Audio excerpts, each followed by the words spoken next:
This material is property of the Minnesota State High School League. No downloading, saving, or archiving of this production is permitted.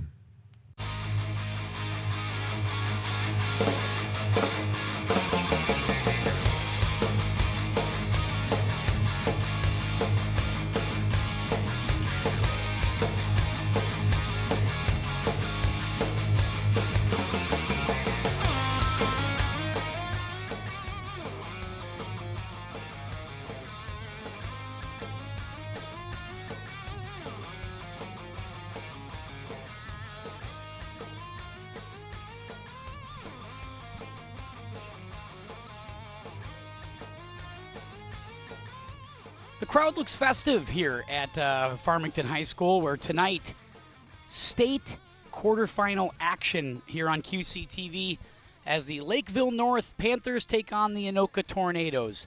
I'm Tim Anderson, joined alongside Joe Ruland, and while the crew is hanging out at Farmington, we're doing a bit of a Manning cast up here, hanging out in the bunker at Champlin in our studios. We hope you're going to enjoy the game with us tonight. We're going to try to give you all the action during the live side of this, where you'll only be able to get the audio, but then you'll be able to watch the full game later on tonight. Joe, this Anoka team has made a really fun, spirited run. It's been a long time for them to get to this spot, but here they are, the underdogs in this very interesting game. It is, even though it's crisp here in the studio, but also crisp at that field. You can tell those pads are ready to break that crisp and get crunching and get at it. Because the quarterfinals of the state tournament, there's nothing like that feel. And I'll tell you, Anoka has really kind of made that shift in their football program this season. As you mentioned, a mark of 7-3. Haven't quite stacked the wins you see with like a Lakeville North, who had stacked the season, started 6-0. Then their one loss this year came to Eastridge, and then 3 consecutive wins here entering the quarterfinals. But what you're seeing, I think, is the balanced attack of Anoka on offense. Yeah, they've done a great job this year with Peyton Padani at quarterback. He's really come on strong the last few weeks, and Zach Welch has been Zach Welch all season. He's had a terrific year at the running back position. It's really kind of changed their offense and made them more dynamic for sure. Lakeville North has been in a lot of tight games. They were in a really tight one with Champlin Park last week. In fact, Champlin Park was driving with a chance to win and pull that upset. Anoka certainly has to believe they're in this. They beat Champlin Park at the beginning of the season and beat Lakeville South last week in a thriller. They did. In fact, you get a look at Peyton Podani, starting quarterback for the Tornadoes. An impressive season so far for him, and just kind of getting into it. Earlier this year, a lot of interceptions, 10 on the season, but since then he's kind of gotten back into that quarterback swag and leading the squad from the quarterback position. But I like that, and also head coach Bo Wasserich came from Jordan. Yes. He coached there for some time. One of my nephews had a chance to coach with him, and they're lining it up here. Weather does not seem to be too much of a factor tonight, as you see the southpaw quarterback warming up there. That's Riley Grossman. Not nearly the thrower and the spinner of the ball that Podani is, but he still has thrown for over 1,400 yards, 17 TD passes. You'll see him on the run, also led by that running back, Sam Ripplinger, who comes in with over 1,500 yards on the ground. And you can tell fans, they're ready to get at it. Braden Daniels is going to kick it off for the Lakeville North Panthers here from Farmington High School. And Anoka's going to get the ball first. You saw Bo Wasserich growing what looks to be a playoff goatee / playoff beard. Is that what's happening with that? The only thing I can describe it as. It's, it's something. It's certainly something. He's kind of cutting over into that hockey mantra. Yeah, no kidding. It's very fascinating indeed. Daniels will kick it.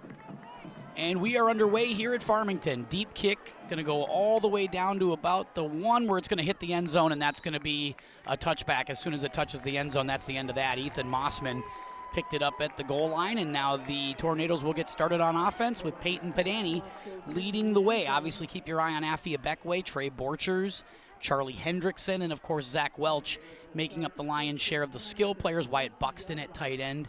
Offensive line has been largely unchanged most of the season. Logan Burns, Mason Brent at the tackle, Logan Burns at the guard, Dustin Burton at center, Bennett Jorgensen, and Andrew Kriz. And all of them underclassmen, with the exception of just one of those offensive linemen, and of course that is being Logan Burns, his lone senior. Skill players are seniors, and a lot of the big guys up front are underclassmen, as you mentioned. So through they go 4 wide receivers. They bring in motion Ban and Borchers to start things. And Padani will take it. Quick out. He'll hit it. Abekwe's got it up on the far side. He'll cross the 30 to the 35, and he'll get himself near a first down to get things rolling for the Tornadoes. Pickup of about 15-16 on just a little quick out. Good confidence play there, Joe. Hey, Abekwe on the season. That's his 44th reception of the year, over 600 yards and 7 TDs. He's electric once he gets that ball in the open space. This is something to keep an eye on. The Tornadoes will work quickly, and yep, there's another quick out, and Welch drops it. He'll pick it up, but they're going to call that incomplete as he kind of felt the footsteps of the defense of Lakeville North coming in behind him. But you know what? I like that the blend of this offense, and you'll see it from Welch as that running back. He's got some get up and go, almost 1,300 yards on the ground and 20 TDs. So, hey, they're not set back here on 2nd and 10. They still have a lot of options. Player to keep an eye on there was pressure there was brought in by Peterson, number 7, who doubles also at wide receiver, but he was reading that one quite well. Now Padani will look back at Coach Bowe and try to get a signal called out for wide receiver set out of the pistol. Handoff, it's Welch. Welch will break one tackle, but then is quickly brought down, and a nice pursuit that time from one of their young guys up front. Yeah, and keep in mind that this Panthers defense held the Champlain Park running game to a -8 yards last week in their close win over Champlain Park. Carl Engwall comes in, makes the stop right there for Lakeville North, and now they'll get a false start procedure penalty just like that. So 3rd and 8 becomes 3rd and 13 for the Tornadoes, and getting behind the chains, while this team is capable of explosive plays, not necessarily designed to be picking these up against a really good Lakeville North defense. Hey, they came in with 19 sacks on the season, 9 interceptions, and now's kind of a prime time for one of those two parts of the defensive equation to take place as Anoka has a 3rd and long. You'll see if they bring some pressure here. And sure enough, showing some blitz as everybody's standing up. No hands in the dirt for Lakeville North. Padani's going to roll out here on 3rd down. He's going to look and see pressure go across his body to Zach Welch the other way. Zach will slip one tackle but can't slip the other, and he's brought down at the 36-yard line, and that's going to set up 4th down, and Anoka will be forced to punt. That was an excellent setup on the play. I loved it. Almost a chance to break that first tackle, but a linebacker came up and just got that shoestring ankle enough to have him lose balance, not able to continue, but a good chance there for Welch. Punting now the first time tonight for the Tornadoes. Kyle Rodas will go back and receive the punt. And Anoka doesn't punt often, but here we go. And they thought about a fake maybe, but no, instead they will punt it on the running punt. It's not a great punt, but it'll get an Anoka roll across the 40 to the 36-yard line, and Lakeville North will get it from there as it is downed by Mason Brent. Well, you're going to look at the offense here for Lakeville North, as we mentioned, led by running back Sam Ripplinger with 260 carries on the year, averaging 6 yards per carry at 1,500 on the season, 18 touchdowns, and just 2 fumbles, averaging 151 a game on the ground. Meanwhile, Riley Grossman throws just enough to keep you honest, 17 touchdown passes, over 1,400 yards. And it'll be Jacobus lining up as kind of the fullback here as they show you some classic tight formation stuff here. They don't throw it a ton, but they will try to power, and now they will roll on 1st down and fire with the left-handed quarterback, and it's going to be dropped, and that will be incomplete. Out there was Rodas, who was going to try to catch that one in the open field, but ended up dropping that. Good pursuit by Luke Deshane, and it'll set up 2nd down and 10. That was a nice tackle and strip at the same time. It was Forsgren who was the intended receiver. Key amount for that because he leads the team in touchdown receptions and yards receiving as well, does number 2, Forsgren. Meanwhile, you mentioned Deshane. Deshane has just been filthy this season. Leads the team in so many categories, including 8 tackles for a loss. So we'll try this again on 2nd down. And look at the left-handed quarterback. It usually takes a couple of possessions because it feels awkward when you've got a left-handed quarterback who rolls so easily. Yeah, he does fire it quickly. It's caught, and there's room. Room on the outside again. It's Forsgren, as you mentioned, across the 50 down to the 41-yard line. Nicely done. As, again, not afraid to go out and throw those little short passes themselves here. Good start. You got to look how far off Anoka was playing on that reception. Almost 10 yards. And he was able to get some juice moving and a little wiggle to break free on a nice move. by Forsgren. And one thing we saw last week with Lakeville South is they were able to move the ball down the field through the air, which a lot of people didn't think was going to be the case. And then they had a lot of success throwing the football against this Anoka defense. First possession of the game here for the Panthers on the move. And we go again with Grossman. He'll hand it off. Inside run, there's some room to go there, and it's going to be near first down yardage yet again. Nice carry from Sam, or I cannot pronounce names today. Ripplinger. Yes, of course. Now I'm reading names. But they're going, everything so far has gone to the left side. You're right. Of that offensive line, which is a pretty stout offensive line as well. We'll see if they switch up, maybe run a counter here, go to the right side, or find a little slant on that right side. When you know this, Joe, that they want to get into this power running game and get this established and try to road grade the Tornadoes back if they can. They've got it going. First down and 10 at the Tornado 33-yard line, and they continue to pursue. Grossman's back to throw, and he's got a man deep, and he's open, and it's caught down at the 4-yard line. An excellent throw and catch, doing exactly what Lakeville South was able to do last week. They get the completion to Fries, and that is going to be first and goal for Lakeville South. But if he was wearing a suit coat, like so many football players do, he would have dropped that on the inside pocket of that suit coat. Beautiful toss. Yeah, excellent. Great catch. Not bad coverage at all, but Fries, who comes in with 3 touchdown passes and over 400 yards receiving, gets his first reception, and they went to the right side as we thought they might. So they go, they kind of go hard towards the left side in the running game, and then they go outside where it's single coverage one-on-one, and they pick on Wyatt Rothram, and they get a first down and goal at about the 5-yard line. Excellent job. They're going to keep passing. Why not? Go with the left-handed throw to the end zone. No, nothing there as it's overthrown, and that's going to set up second down and goal to go from the 5-yard line for Lakeville North. They looked for Forsgren again, but well covered that time on the quarterback side there for the Tornadoes. And the Tornadoes have a penalty and a whistle. It's a defensive hold in the end zone. That may have been, I don't know. That may have been on the quarterback trying to. It's only going to be half the distance to the goal, and it's going to keep it the same because there's no automatic first here. So, again, we've talked about this all year, Joe, doing games on QCTV. If you're a defender in the end zone, you might as well. I mean, it doesn't cost you that much. Sets up first down and 2. It's just a replaying of the down. So first down and goal to go at the 2. They'll hand it off and straight ahead, and a breaking of a tackle, but not breaking 2 as the wall comes in on the defensive side for the Anoka Tornadoes. First one to really wrap them up and get him was Tucker Olson. And they will continue on. Second down and goal to go. On the carry was Ripplinger. And they're going to have to try something different there. Second down and goal. That inside pretty stout there for Anoka. Oh, man. There was some serious beast moves happening inside. This is an Anoka team placed at 3-4. 41 tackles for a loss. There was one you can add to the portfolio right there. Good burst move right up the middle. Not sure what Max Berglund was doing. It looked like the Thriller dance right there was what I could. It's the only thing I could describe that as, which is something. That was a very interesting dance. Absolutely. Chamberlain with another big play as well. Yeah, Chamberlain also in there. He gets that heat inside, and now a timeout has been called. We'll go a timeout for, I believe it's Lakeville North. Yes, they'll take their first timeout of the half here with second down and goal to go from the 2 in a scoreless game, 7:54 left to play. Play clock was running down. They really didn't have much of a choice, and they needed to get that right play. So a timeout there used here for Lakeville North and the Panthers. Well, the Panthers this year, an impressive season, but you look at Anoka. Anoka on the season, 210 yards a game passing. They also have a great balance at 162 yards rushing per game.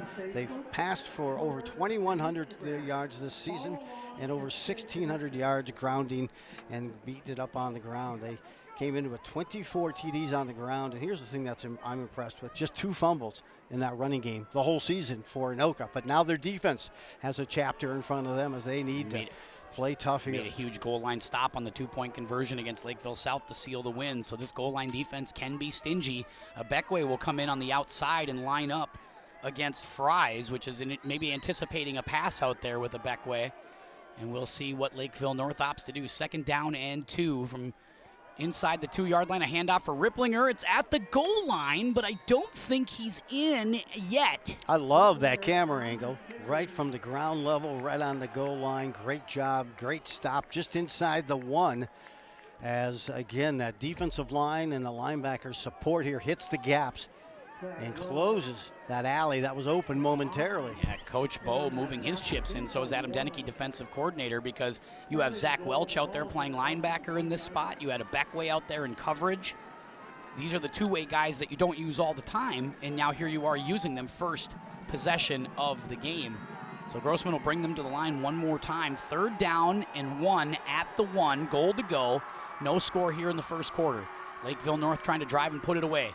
They're going to roll out instead. Look for the end zone. Caught. Easy one. Touchdown. Lakeville North will get on the board first on a beautiful little throw. They were selling it to the outside, but instead drop one right in the bucket over the middle. Blake Krause wide open. He will score 6-0 Lakeville North. Well, you know, most of the offensive sets on this first possession, they had Reese Hunt set up between the tackle and the guard as a block. This time they brought in, you mentioned HC 21.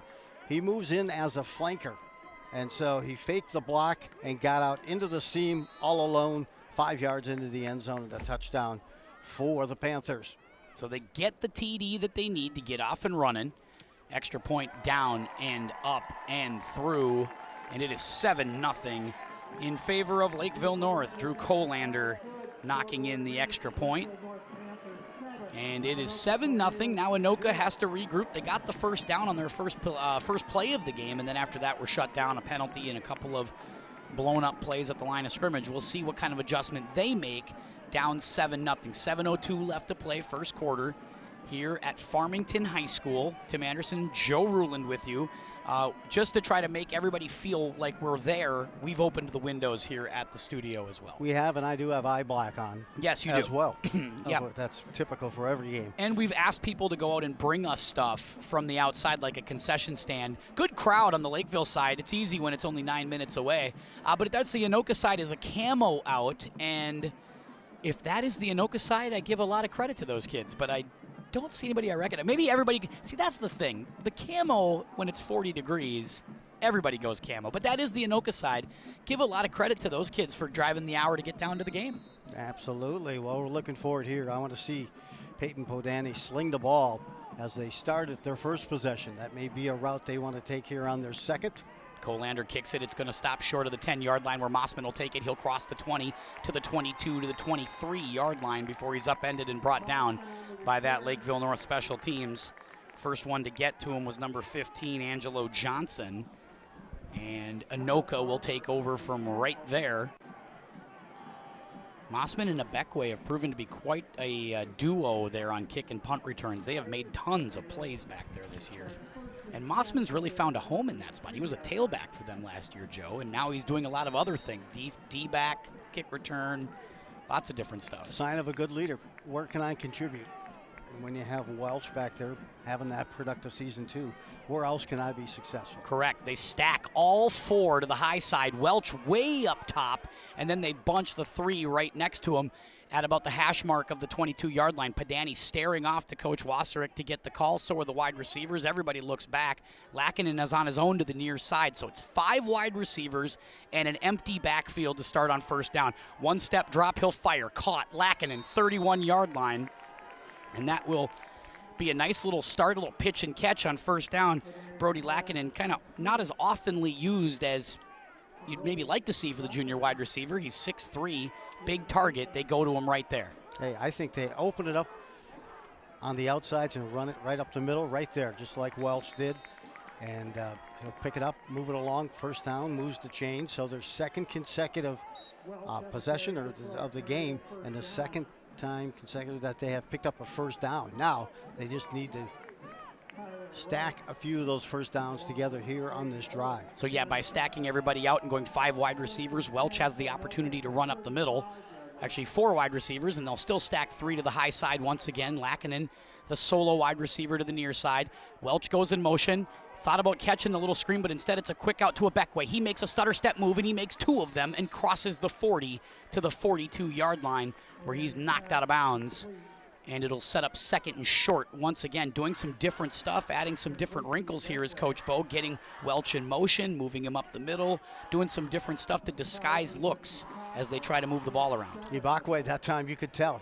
It didn't take Ibakwe long to get going. He's got such quick bursts after receiving that ball and picked up 7. Back in the pistol. Welch, Padani look back at Coach Bo.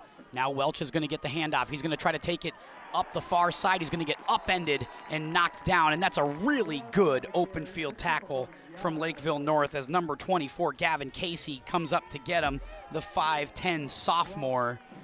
Welch thought he had some daylight up there, but it was quickly closed off, and it sets up 3rd down and about a yard. Yeah, they were layered that time defensively, waiting, and a chance here now for Anoka. And I'm curious to see if they do a quick out here in the open side of the field on the lower part of the screen. They have trifecta receivers there. They go Buxton in motion this time, and they'll try to run it straight ahead in a full head of steam for Welch, and he's got a 1st down as he runs angrily behind the tight end.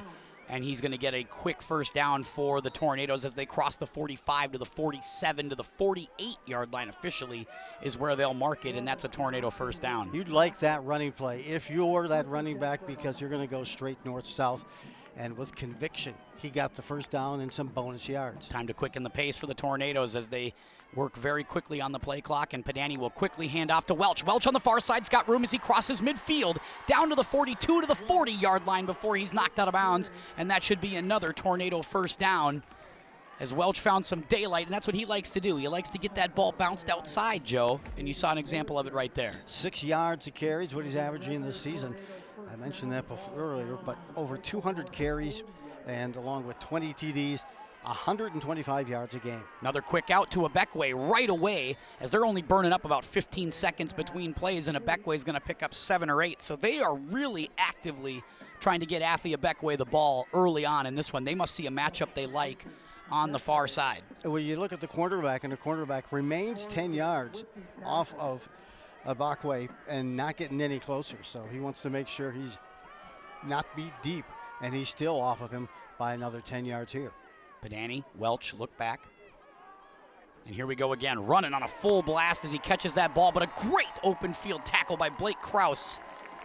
Coming down to knock Welch down for no gain, and it's going to be 3rd down and 3. Welch was basically right next to Padani at the snap to take that handoff, and he was at maybe 4th gear when he got that thing, but he met Krause immediately in the backfield. Krause, who's on the offensive end, got the touchdown reception on the last possession and the first for Lakeville North. He surged in and made his way directly to Walsh for that tackle. 4th down territory, you got to think it's 3rd down and 3. Got to think Bo is thinking 2 plays here for sure. We'll see what Padani and Welch do as they look back. Hand off Welch. He'll go to the high side once again off tackle. He'll get the 1st down. He'll cross the 30-yard line to the 25 before he's brought down finally by Lakeville North in that secondary. One of the linebackers to get to him was Waters. But Welch just knows how to run the ball. He waits for that block to open, sets it, puts his hand on the back of the offensive lineman. I would too when they're 300 pounds and forging their way ahead. Nice run. I thought maybe they were going to maybe try to go deep on Ibekwe as the cornerback finally came up close on that 3rd down. Another conversion. Yeah, 1st and 10. Now Mossman steps into the backfield, and this is going to be a rollout for Padani. Now he goes back the other way, caught by Buxton. Buxton's got room ahead as he'll get to the 20 and get down to the 18-yard line, and that's going to be close to another 1st down, maybe a yard short, and that's the 2nd time they've tried that, where they've rolled Padani one way and then thrown back the other way. First time they tried to hit Welch and almost converted it here. Buxton will look here, gets it, waits for that ball to get down. A beautiful block on that far side to open up a gap, and that's going to bring down 2nd and short. Riley Farrar gets the tackle that time for Lakeville North. Now Padani will keep it going 2nd and short. Now they're going to blow that dead. False start on the Tornadoes, and a false start kind of killed their first possession. Now they get a penalty here. It's going to set up 2nd down in about 7.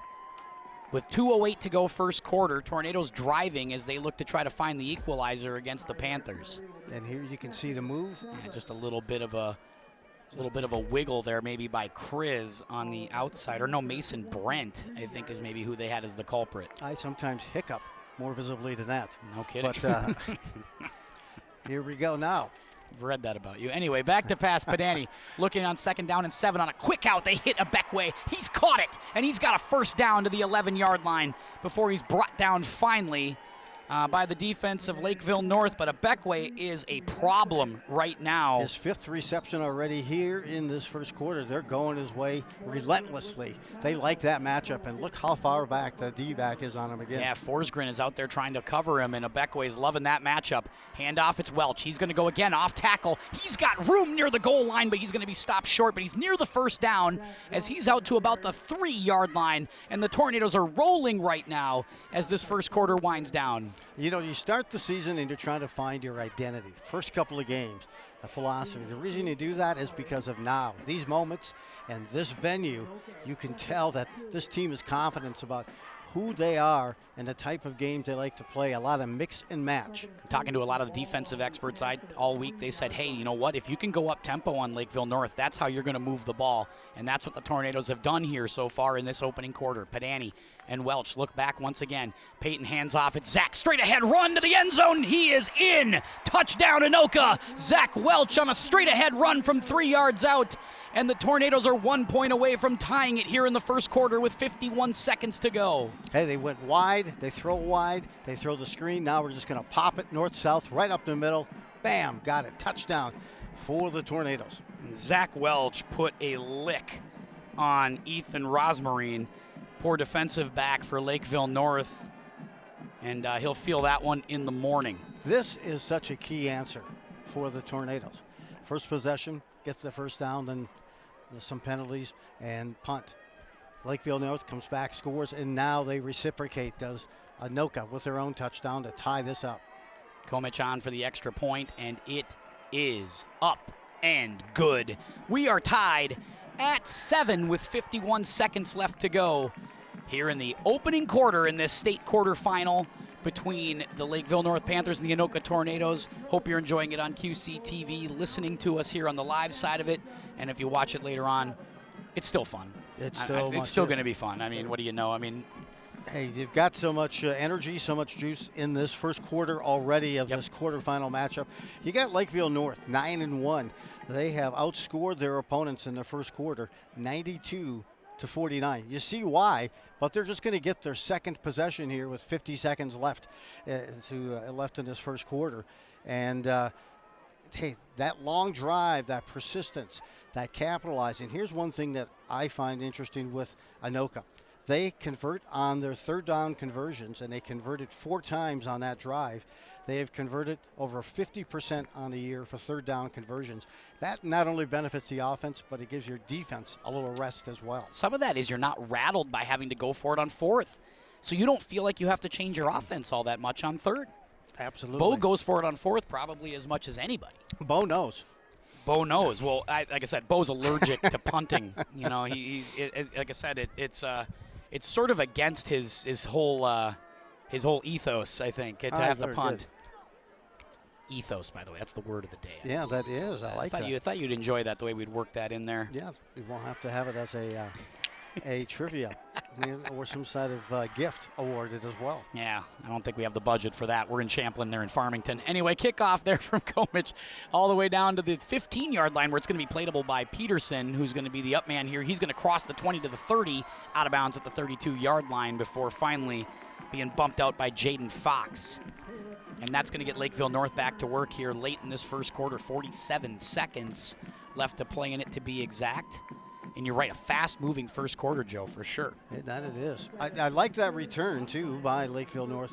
Kind of got its way down the sideline. Some guys maybe thought he was out, continued, got another 6-7 yards. So some good field position for Lakeville North on their second possession of this game here in the first. Riley Grossman, 6'1" on the listing. I'm not sure I buy that unless everybody else is just 6'7" or bigger, because he's not a big guy.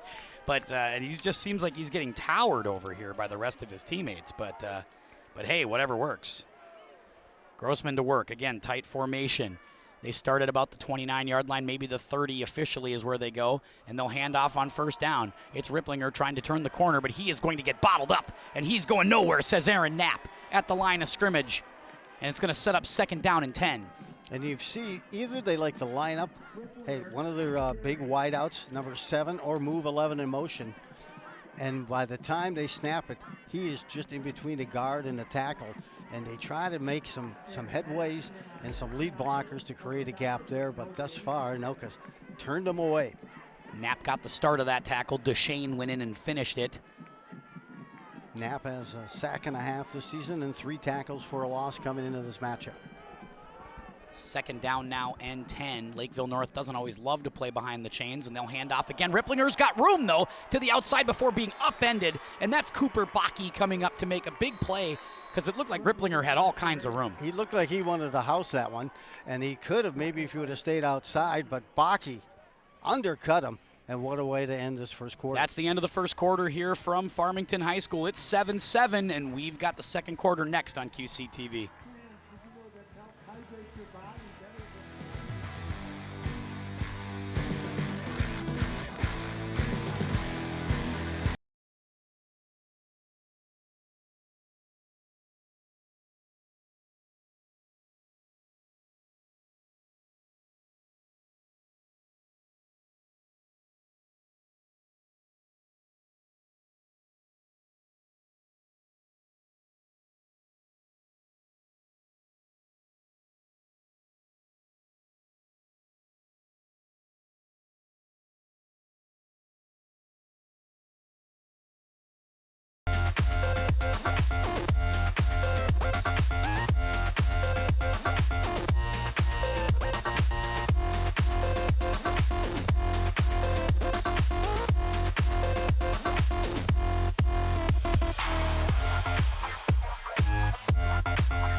Quickly back here on QCTV to start the second quarter.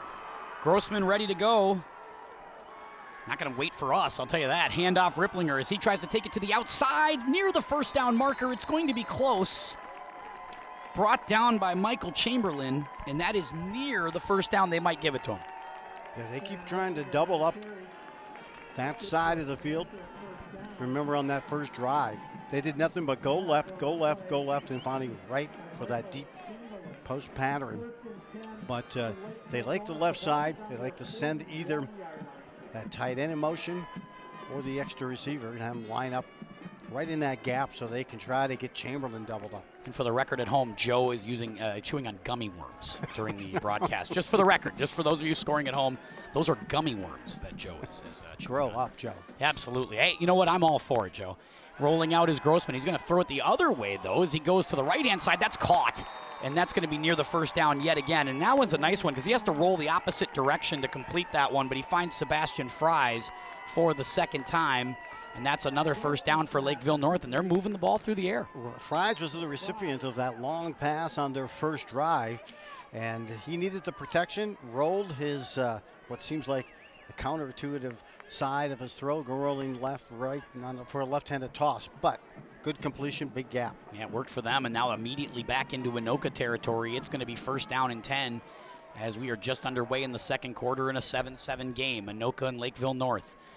From the shotgun now. Oh, man. Grossman thought he had some room, but he did not. Michael Chamberlain quickly into the backfield, and he upends Grossman, and that's going to set up second and long. And Chamberlain has been a menace all season, and that's an example of it. Hey, 6 sacks on the season, you can see why, but also on top of that, 9 tackles for a loss, one of the leaders in the team in that category for the defensive tackle. Sets up second down and 11. Yeah, the work of that line, that defensive group, Chamberlain, Berglund, Daniel Smith. Right. Those guys like Duchesne and Fox on the outside. Seaman has had a great season as well. Parker Seaman's played so well. Javen Starks is now in as he's looking to play at that outside rush position. Now Grossman back to pass. He's going to roll out. Starks is giving chase. Now they got to throw it on the run. It's caught. Bakke makes the tackle immediately, and that's going to set up third down and long. Catch made by Peterson.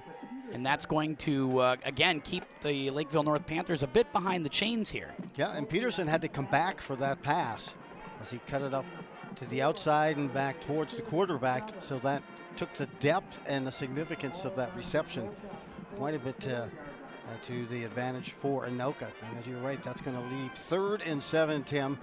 And I'm watching out on just a quick screen out to the left side where they seem to have a lot of their success. They'll probably read and see who's the farthest off in terms of a D-back on that wide receiver. Well, they've had success throwing the ball, that's for sure. 3rd down and 7.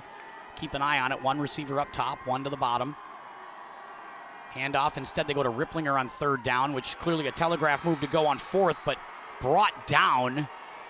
And there was not much room to go after that. Good play by Daniel Smith, but it's going to set up 4th down and about 3 or 4. Maybe a long 3, short 4 at the 41-yard line. Well, some excellent size up the middle, and with Chamberlain there, tough to move him off course for Chamberlain. And you're looking at the size also of Smith at 6'1", 285, another big fella on that line. Yeah, Daniel Smith can move some bodies around if he wants to, and now it's 4th down and 4. And Duchesne, of course, as that linebacker in that 3-4, loves to fill out the gaps he can. And he shows blitz, and they're going to try to bring it after Grossman. He's looking up top, and he's airing it out. He's got a guy downfield, and he overshoots him.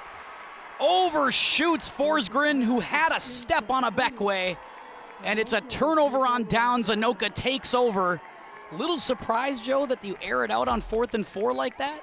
He could have probably run for this 1st down, but he did. He was confident he could complete it, didn't put enough air underneath it, and it's unusual to see Forsgren not come down with that ball. He had at least 2-3 yards on a Beckway there, but unable to complete that pass. Quarterback Riley Grossman. So Grossman and Lakeville North get turned away as they cross the 50 into the Anoka side of the field, and now they turn over on downs, and here comes this Tornado offense once again in a 7-7 game. 8:15 to go, 1st half. Padani with Welch in the pistol. Handoff, Zach Welch. He goes straight up the middle, breaks a tackle, breaks 2 tackles, breaks 3 tackles, and he brings a crowd with him as he crosses midfield to the 49-yard line of Lakeville North near the 1st down marker. It's like the more contact he had created that much more momentum for him. He just got ignited. It just kind of go next gear. There's one, next gear, next one, next level. Great camera work. As you can see, those legs and also his balance. Quickly, oh man, sack Padani. Quickly into the backfield. Peyton Padani did not have a lot of time to think about that one. 2 steps into his drop, and he is hit by Braden Owens. And a sack for Lakeville North is going to set up 2nd down and 16. Boy, they were feasting. They were looking for that opportunity there. And he held on to the ball just a bit too long. Well, I don't know if he had much time to do anything else because that thing snapped, and it was like he was in his pocket. Owens clearly won his battle on the outside. And that's going to set up 2nd down and 16 all the way back to the 45-yard line of the Tornadoes. Padani now with back to pass. Welch stays into block. Now he's going to try to catch a screen. He slips, he falls, and he is brought down as he made the catch, and I think that's really no gain. Welch, I don't know if he was quite ready for that, but it looked like he slipped, Joe. It did. Foot kind of, he tried to make a cut to get back to the ball. Those are the ones you worry about, yeah, too. That's an unusual, uncomfortable bend that time. Well, as we mentioned last time, on their 2nd possession, they were 50% on 3rd down conversions. I don't know what their conversion rate here is on 3rd and 20. Yeah, not a lot of plays in the playbook for 3rd down and 20.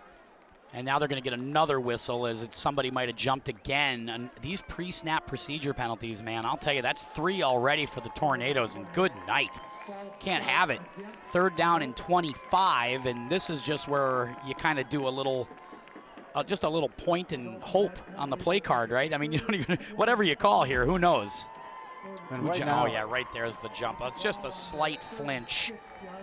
Not a lot, but certainly enough as Logan Burns again moves pre-snap. 3rd down and 25, and we'll see if Bo waves a white flag.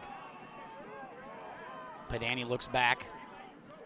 He's back to pass, and he's going to throw. He steps up into the pocket. Now he's going to throw it over the middle, caught at the 50, and it's not going to be enough for a 1st down. As Caden Band gets back to the original line of scrimmage, it's going to set up 4th down and 10 from the 49.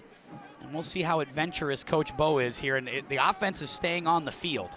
Yeah, they brought Dan in there that time for that slot spot, but a good pickup of almost about 14 on that play to move it on the Lakeville North side of the 50-yard line. So a little bit shift here, good punt or some pressure here can put Lakeville North deep in their own end of the field. Yeah, just where you can maybe want to try to pin them, play a little field position in a 7-7 game. Lakeville North playing for the fake, I believe.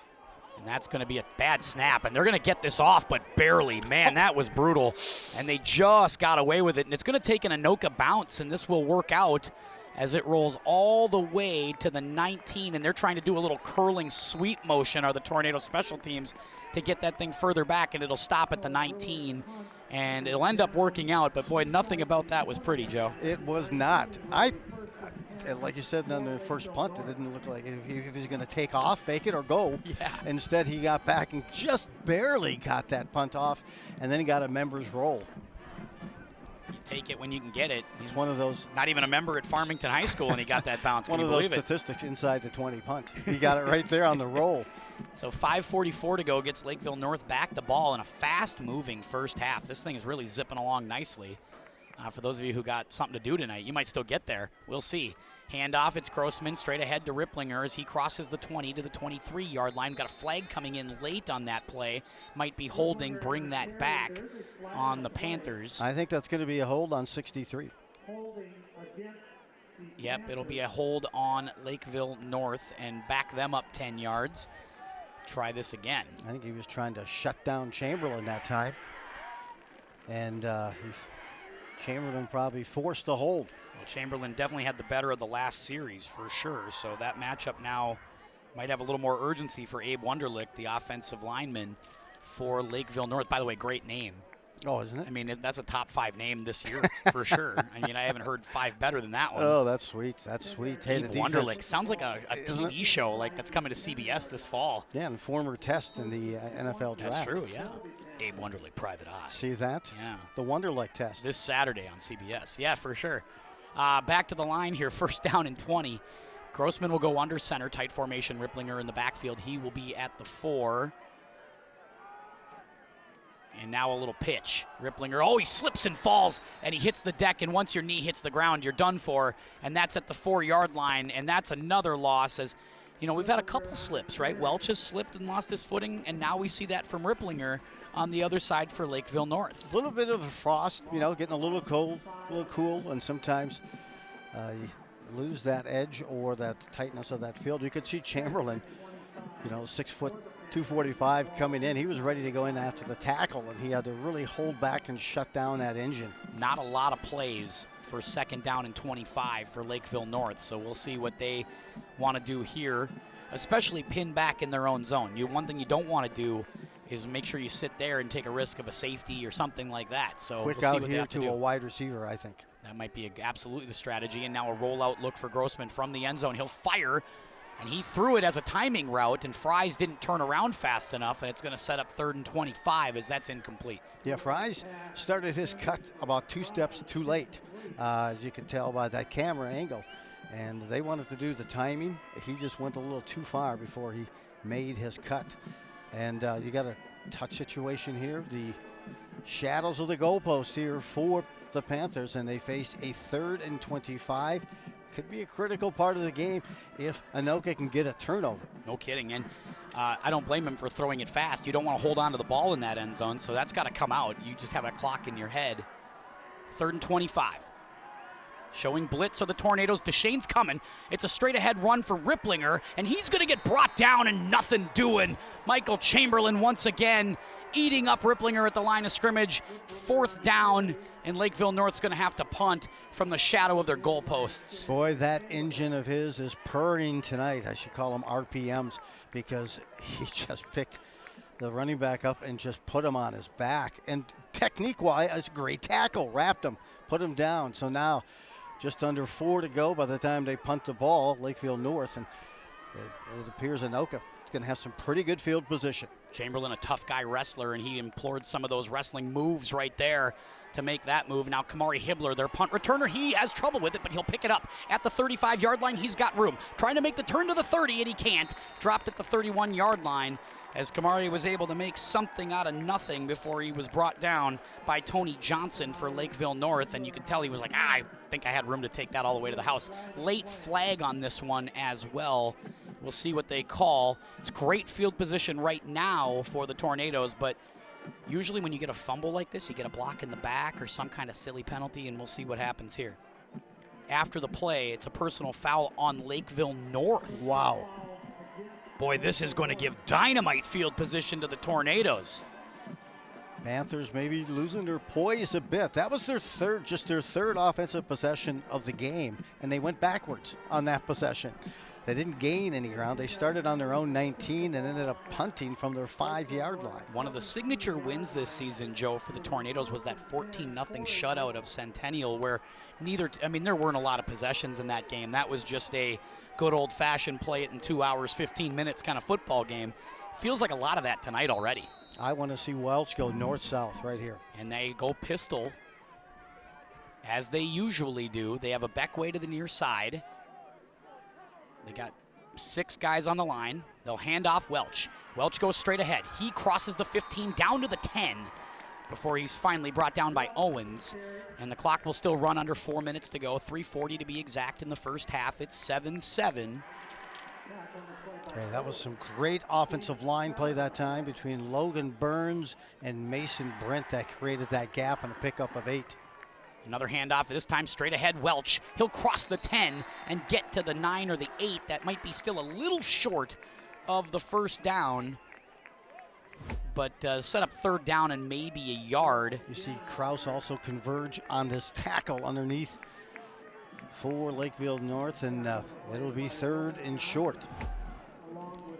And no doubt 4-down territory. This is where they could even go to a power run, but they're not going to do that yet. They keep Padani on the field with Welch. They have Buxton lining as sort of a blocking tight end, and now he goes in motion, and this is kind of their classic play to run behind him. Now they fake it over the middle, slant opportunity, and it's picked off. Intercepted Lakeville North. They go the other way, and they will take it down to the 29-yard line as that play was blown up as Padani tried to throw it over the middle, and Reese Hunt gets the interception for Lakeville North, and that is a huge play for the Panthers on defense. That it was. They were waiting for this one. You could tell. They read it and then finally got their hands up. What a one-hand grab. I know the route was there, but it didn't look like he was open at all, Joe, and that was, again, a telegraph throw that they were sitting on. That linebacker Hunt was just sitting there in the middle of the field saying, I know this ball's coming here, and I'm ready for it. Certainly read his keys well, and that's a film study pick for Lakeville North. Boy, we just talked about that punt and the possession for Anoka being the tipping point of this game, at least in the first half, but that play could be the turning point here for Lakeville North. Yeah, it takes points off the Hunt board for that sure. time, a one-hand snag and tried to take it to the house. 3rd and 1, I think sometimes you can outsmart yourself. I like just going for it with the big back there, get the first down, and try your hand on a pass play later. And you're right, that time he was reading the eyes of Padani on that one and didn't leave his spot hardly at all. Got that bare mid up and brought it down for the pick by Hunt. Now, this is kind of an interesting spot for Lakeville North because you'd love to score before halftime, but you'd also love to just keep possessing the ball here and not give it back to Anoka. So this is a critical 2-minute spot in this game. 2:09 to go. Grossman under center on 2nd down and 6. He'll wing it and pass it and throw it, and it's incomplete. In and out of the hands of Forsgren, and it'll be 3rd down and 6. I think Forsgren, maybe that ball was tipped before it got to him. You don't usually see him drop too many balls, averaging 19 yards a reception and has 7 TDs this year.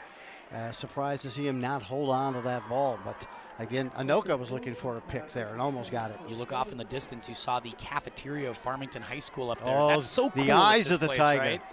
Man, it's so cool that you can hang out indoors, watch a football game. Let's take some notes on that for folks looking to build future stadiums on campus.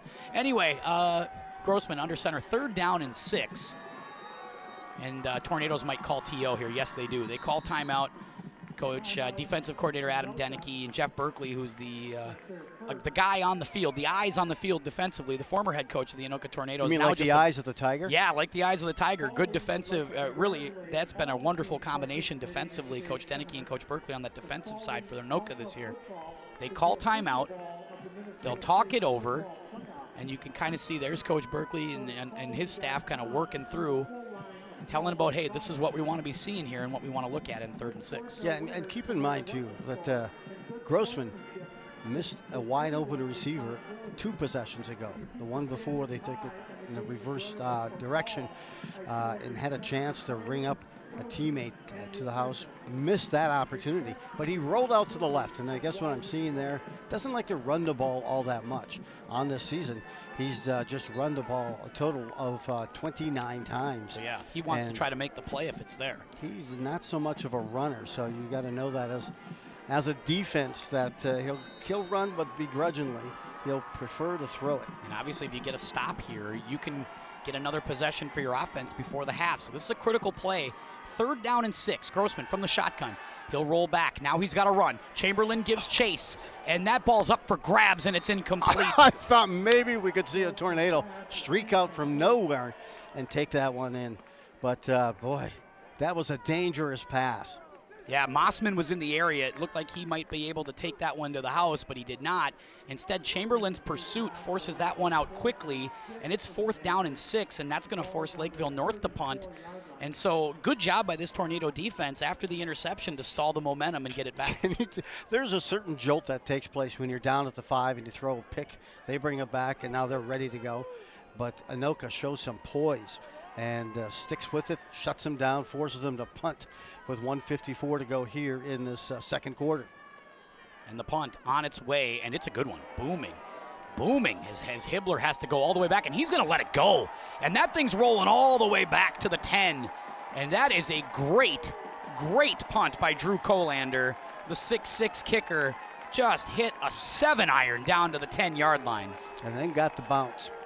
Beautiful. No checkup backspin on that. It was all turned it over, got the bounce, and now it'll put Anoka in a tough spot here just before the end of this first half. And 1st down on their own 10-yard line. So this is where, again, we just talked about what Lakeville North would make a decision, Joe. Now you got to figure out what Anoka wants to do here. Do you run the ball, get out of here? That doesn't seem like Bo's MO, even though you got 90 yards to go and 2 timeouts. I will say so far the best ball you've seen throw by Podani is the one quick out. Yeah, he has not really tried to stretch the field at all in this first half. I can't imagine he will. And coming off an interception, they would almost think they're going to run this thing. Yeah, they hand off at Zach Welch. He'll go across the 10 before he's bottled up by the front defense there, the line of Lakeville North. Panthers doing a nice job of bottling up Welch on the inside. Clock runs. I'd be surprised if you don't see a timeout here by the Panthers. As right now, if you're Anoka, you're in no real rush to take a snap. Yeah, and normally they like to rush. They like to up-tempo this thing, but you're right. They might be pretty content here to play field position and get this thing to the half and regroup. Podani looks back. Now takes the snap with a minute to go. It's a quick out. He'll hit it. It's a Beckway. A Beckway breaks one tackle. He'll cross the 20 and get out of bounds to the 22-yard line, and that should be enough to move the chains for Anoka. And again, just throwing it out to a Beckway and letting him make plays in the open field. And that's what I said. That's his best ball he's thrown. He can spin that ball really well. He just looks a little hesitant when he has to go down the field or down the middle of the field. Nice reception, nice pass and catch. Great yak that time. Working the perimeter as they go 3 to the high side, just a Beckway down low. Podani in the pistol once again, hands off straight ahead. It's Welch. Welch tries to stutter step in the backfield, but that is going nowhere as he is met and taken down. Once again, a really solid defensive play by Lakeville North up front. On that tackle was Riley Farrar, the linebacker, coming up to make the stick. And you got to think with Beckway, man, the kid's got yak, man. He can get some yards. He can get to burst. get it in his hands, and look how far they're playing off of him They're right definitely trying to give him some room, content to throw a short yardage, and now Padani's going to roll the other way. Thought about going deep with it, but instead he's going to go underneath. It's caught, and it's completed, and that's going to be enough to move the chains as Caden Ban will make that one for a first down for the Tornadoes. First reception of the game for Ban. Good pattern. He really cut hard on his move outside, which got him some separation from the defender, and then came back to it. Critical time. Again, not the best thrown ball, but he was so wide open, he got that completion. Not a lot of time left in the half, 22 seconds left to go. Padani back to pass, three-step drop. Now he's got to step up and throw. He's going to launch one deep. He's got a guy open. Can he hit him? No, it's incomplete. Charlie Hendrickson had 2 steps on the outside, and it was over his head by a yard or two and incomplete. Sets up 2nd and 10. Boy, he had some separation again. Read it well. I liked how Podani that time stepped up the ladder in the pocket. Took a couple of steps up, could feel the pressure, and then he could unleash that cannon and just overthrew him a bit. So now, Coach Bo changing the play at the line. There you get a look at Coach Bo, who is about as, like I said, about as demonstrative as anybody you will meet on a sideline. He is animated and into it, loves football. Back to pass, looking at a screen pass, will get it. Welch will get to the 40, but bottled up. Nothing doing for Zach Welch in the open field. Another great play by Lakeville North as they are keying on Zach Welch right now. Great tackle from Gavin Casey as he stepped up from that corner position. And now 5 seconds to go here in the half. Timeout taken. Yeah, I'll tell you, Anoka needs to be careful that they don't get that screen pass picked off at some point because they're sitting on it. Yeah, they're not certainly chasing. And that time you could see, it was Pierce, 21, who was trying to get after that ball too, but he got in on the tackle. But a tough play, and they're sitting for any of those screens here. So just a note to self here on 3rd and 9, I got to think they're content with running this ball. Here are the Tornadoes. Yeah, I think they were, if Welch could have broken something on that screen, got them into plus territory, correct, maybe you change everything. But now, this might be where you kind of sing the Dido song and wave the white flag. That's a pop news. I don't know if you're a Dido fan. Are you? You know, I've read the book, hardcover, but cover to cover. Absolutely. It's really impressive. Look at you. All right, 3rd down and 10. 5 seconds to go in the half. We'll see if Anoka wants to be aggressive or if they're content to run it. They will roll out with Padani. Padani steps up and throws. He's heave-hoeing. That's intercepted. And there was only one guy down there. It was Borchers, but Peterson intercepts it and will take it to the locker room on Padani's 2nd pick of the half. I guess you could call that a punt on 3rd down. I don't mind that toss. I'm glad he decided if he's going to throw deep, go really deep. So they're going to have to go through 11 guys to get to the end zone. And you might as well see if you get a tip or something can transpire. But, hey, first possession of the game, Lakeville North scores. 2nd possession for Anoka. They counter and reciprocate. It's a really fast-moving first half. It was a lot of fun to watch. Both teams are finding some success defensively, playing really well defensively here in this first half. It's a great matchup. And I think we have the best yet to come here in this matchup. Let's hope so. Take a break, go get some popcorn, go do something. We'll see you in a little bit here on QCTV.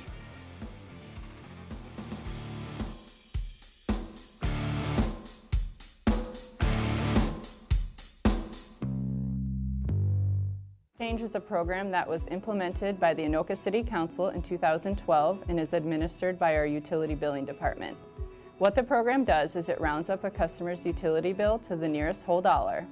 These funds, which could be as little as 1 cent to as much as 99 cents per month, are collected and then donated to local organizations to help people in our customers' communities. A single customer will never donate more than 99 cents per month, and on average, it's around 50 cents per month per customer that's collected. As of now, we currently have about 40% of our 12,800 customers that are enrolled in the program. At an annual donation of $6 per customer, this helps to raise around $30,000 a year. The organizations receiving these funds are selected by the Anoka City Council. They have established that the organizations should provide basic human needs such as food, shelter, and clothing. Cross services in Rogers, community emergency assistance programs, which serve our customers in Champlin and Dayton, split the donations received from our Hennepin County customers. The donations received from Anoka County customers in Anoka, Coon Rapids, and Ramsey are split equally between ACBC Food Shelf, Alexandra House, and Anoka Community Mission. We know based on information from the food shelves that 1 in 12 Minnesotans and 1 in 8 children face food insecurity each day.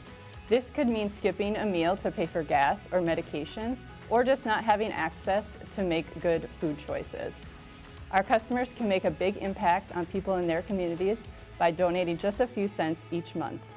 Customers can enroll in the Roundup for Change program in a few different ways. The first would be new customers who call in to set up service would be asked by our billing utility reps if they would like to enroll in this program. A few options for existing customers would be to call or email our utility billing reps, visit the City of Anoka's website at anokaminnesota.com, or they're always welcome to stop into City Hall, located at 2015 First Avenue, and sign up in person.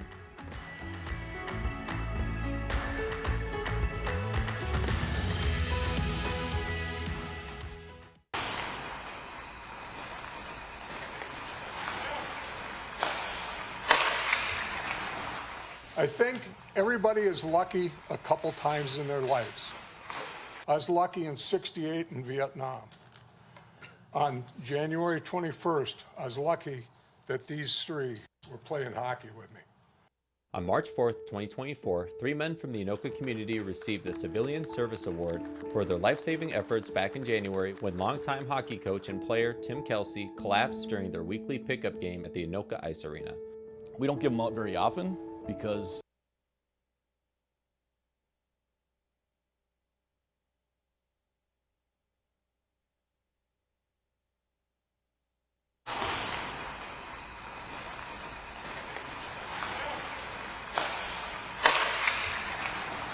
I think everybody is lucky a couple times in their lives. I was lucky in '68 in Vietnam. On January 21st, I was lucky that these three were playing hockey with me. On March 4th, 2024, 3 men from the Anoka community received the Civilian Service Award for their life-saving efforts back in January when longtime hockey coach and player Tim Kelsey collapsed during their weekly pickup game at the Anoka Ice Arena.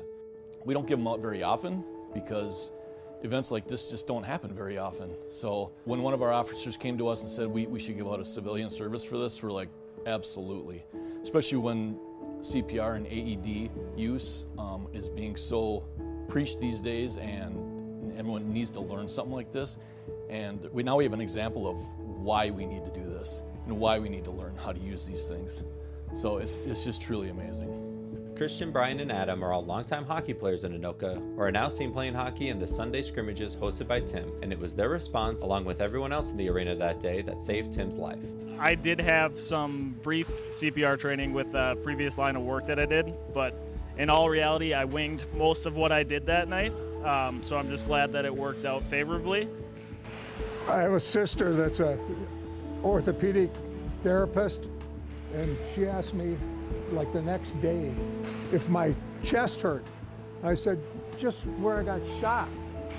She said, your ribs aren't broken or anything? I said, no, I don't have any pain. She said they did it wrong. I was going as hard as I could. You're a tough customer. It's a good group, an even better group since what happened here in January. Hearing the story, it's truly amazing. I mean, in events like this, we don't normally have good news like this, and I mean, I'm in awe. What these guys did, just the know-how and just the action they took right away to take care of a fellow hockey player on the ice is just unbelievable.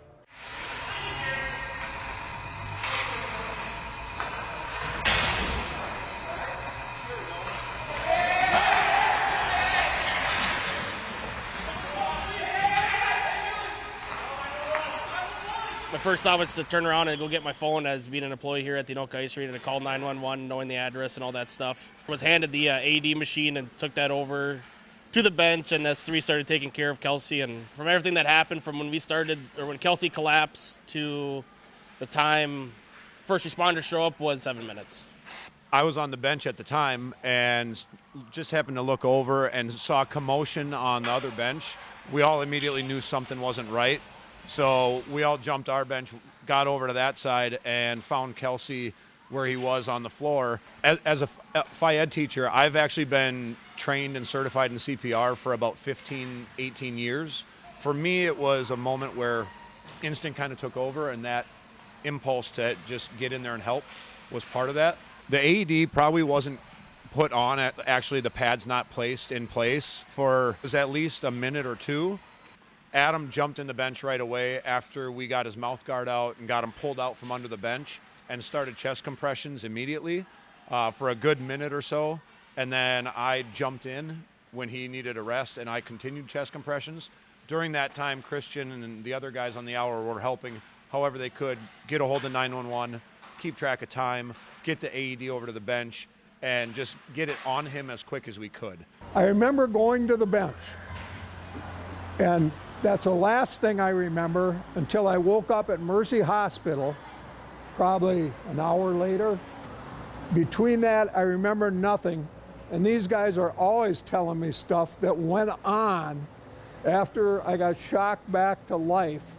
And I was trying to tell everybody, no, I just want to go home and go to bed, and I didn't want the police helping me, and I guess I was really a lunatic. So, and I skate 2 other places besides here every week, and I do truly believe if I was at either one of the other places, I would not have lived because of this group of people that reacted so quickly, so efficiently, and did everything right. The application of the AED was the difference between life and death on that January evening, and it serves as an important reminder why CPR training and education is important for all to learn, and why having an AED on site is essential now for all places of business. For us, knowing what these guys did was a game changer. Normally, when we show up to a cardiac arrest or a serious medical thing like this, it's usually too late when we get there. So early intervention is key. I mean, the public knowing CPR and knowing how to use an AED was key in this. I mean, they couldn't have done it any better, and essentially that's what saved them. Nothing what we did saved them. It was the 3 gentlemen that are heroes in this event, for sure. Yeah, I think for us 3 speaking about it since, it's never been about the actions that we took. It's about the results and making sure that Kelsey got to keep skating because he's one of the few guys that it's a little easier to get around still. And just knowing that it wasn't just the 3 of us and it was a group effort from the guys, making sure the right doors were open to making us aware of how serious it was from the get-go. I guess my biggest takeaway being around situations like this where people haven't been so fortunate is how awesome it was to see all the guys rally in that moment, to be part of that and see the heavy weight of the moment and how it impacted guys, but also how everybody responded. You know, we go back and forth every week. There's a lot of chat back and forth between the teams, but watching all the guys in that moment come together and really respond in the fashion and the quickness they did was remarkable, because it doesn't always pan out that way in these situations. And also just knowing how many pieces had to come in place, how many nights that I'm not here and Christian's not here and Pender's not here, and all the guys being here at the right time made all the difference. You know, we're us 3 getting the spotlight here, but I truly believe that everyone on that ice also deserves spotlight. It goes from opening the doors to pointing which way. So when the first responder got here, he just had to follow pointing fingers to go where to go to get to the bench where Kelsey was laying to help us there, and that's going. I'm blessed that Kelsey's still with us today, and truly blessed. Can't wait to hopefully see you here this fall skating again, Kelsey. You bet. Sooner than that. The biggest thing I think that I can say for this to go on the TV is that everybody should go and get trained. You never know when this is going to happen. In my deepest thoughts, this was never an idea that this would ever happen to me. All the years I've been playing hockey and stuff and other sports and that kind of stuff, never once was this ever a consideration to have this happen to me. So people need to get out and get trained.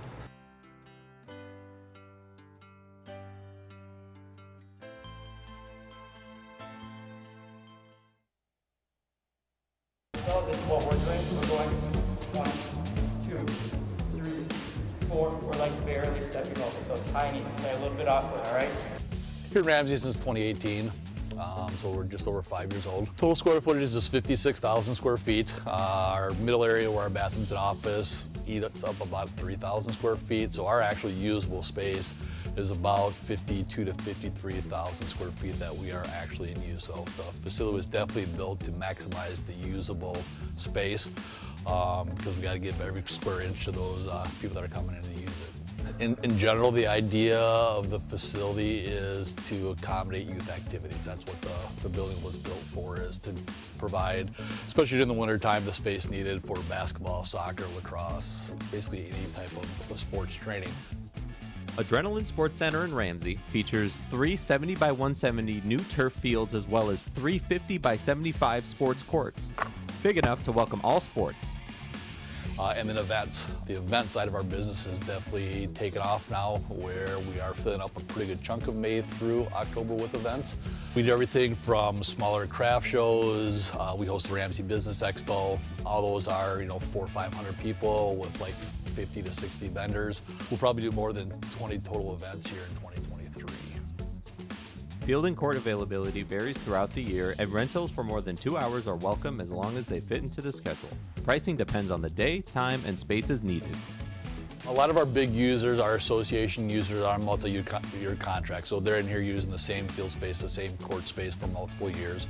And then everything else is just kind of done season by season. So we just added a volleyball group last year. A lot of our groups like that do rent the same time, the same dates throughout the entire winter, and then we kind of put a contract together to that.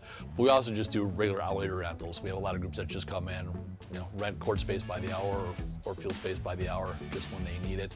Everything's pretty much done through me. We actually have 2 websites. We have our AdrenalineSC.com website, which is for the facility in general.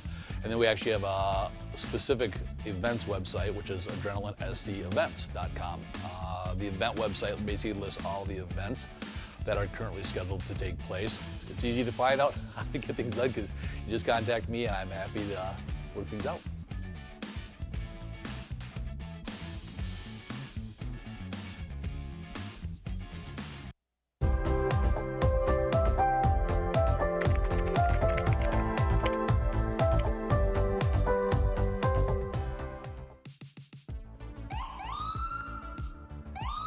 It is very common to encounter emergency vehicles on their way to a call for service. And when you are driving, you will notice the flashing light above the stoplight intersections, signaling to drivers of an incoming emergency vehicle and switching the traffic signals to give those emergency vehicles the right of way. This signal is a part of a very clever system designed to ensure safe passage for all emergency vehicles when every second counts. Just above the light bar of those red and blue lights is a strobe light that sends a signal to the adjacent light above the intersection, acting as a receiver for the incoming emergency vehicle that automatically cycles the traffic signal to give the emergency responders a safe right of way. Once they're through, the receiver stops receiving signals from the light bar and the traffic light returns to its normal rotation. It's a seamless process designed to ensure that emergency responders can navigate through traffic safely and efficiently. The Anoka Area Chamber of Commerce has been a staple. Hi, this is Cole with Anoka County SHIP, and I have a question for you. When was the last time you moved from your seat? Movement makes all the difference in living the healthiest life you can, especially if you're working from home or the office where you're probably sitting down all day. So whether it's getting up for a cup of coffee or walking over to check out the window, a little bit of movement can make a lot of difference for your health. So get up and get moving with Anoka County SHIP every day at goanokacounty.org. Thanks.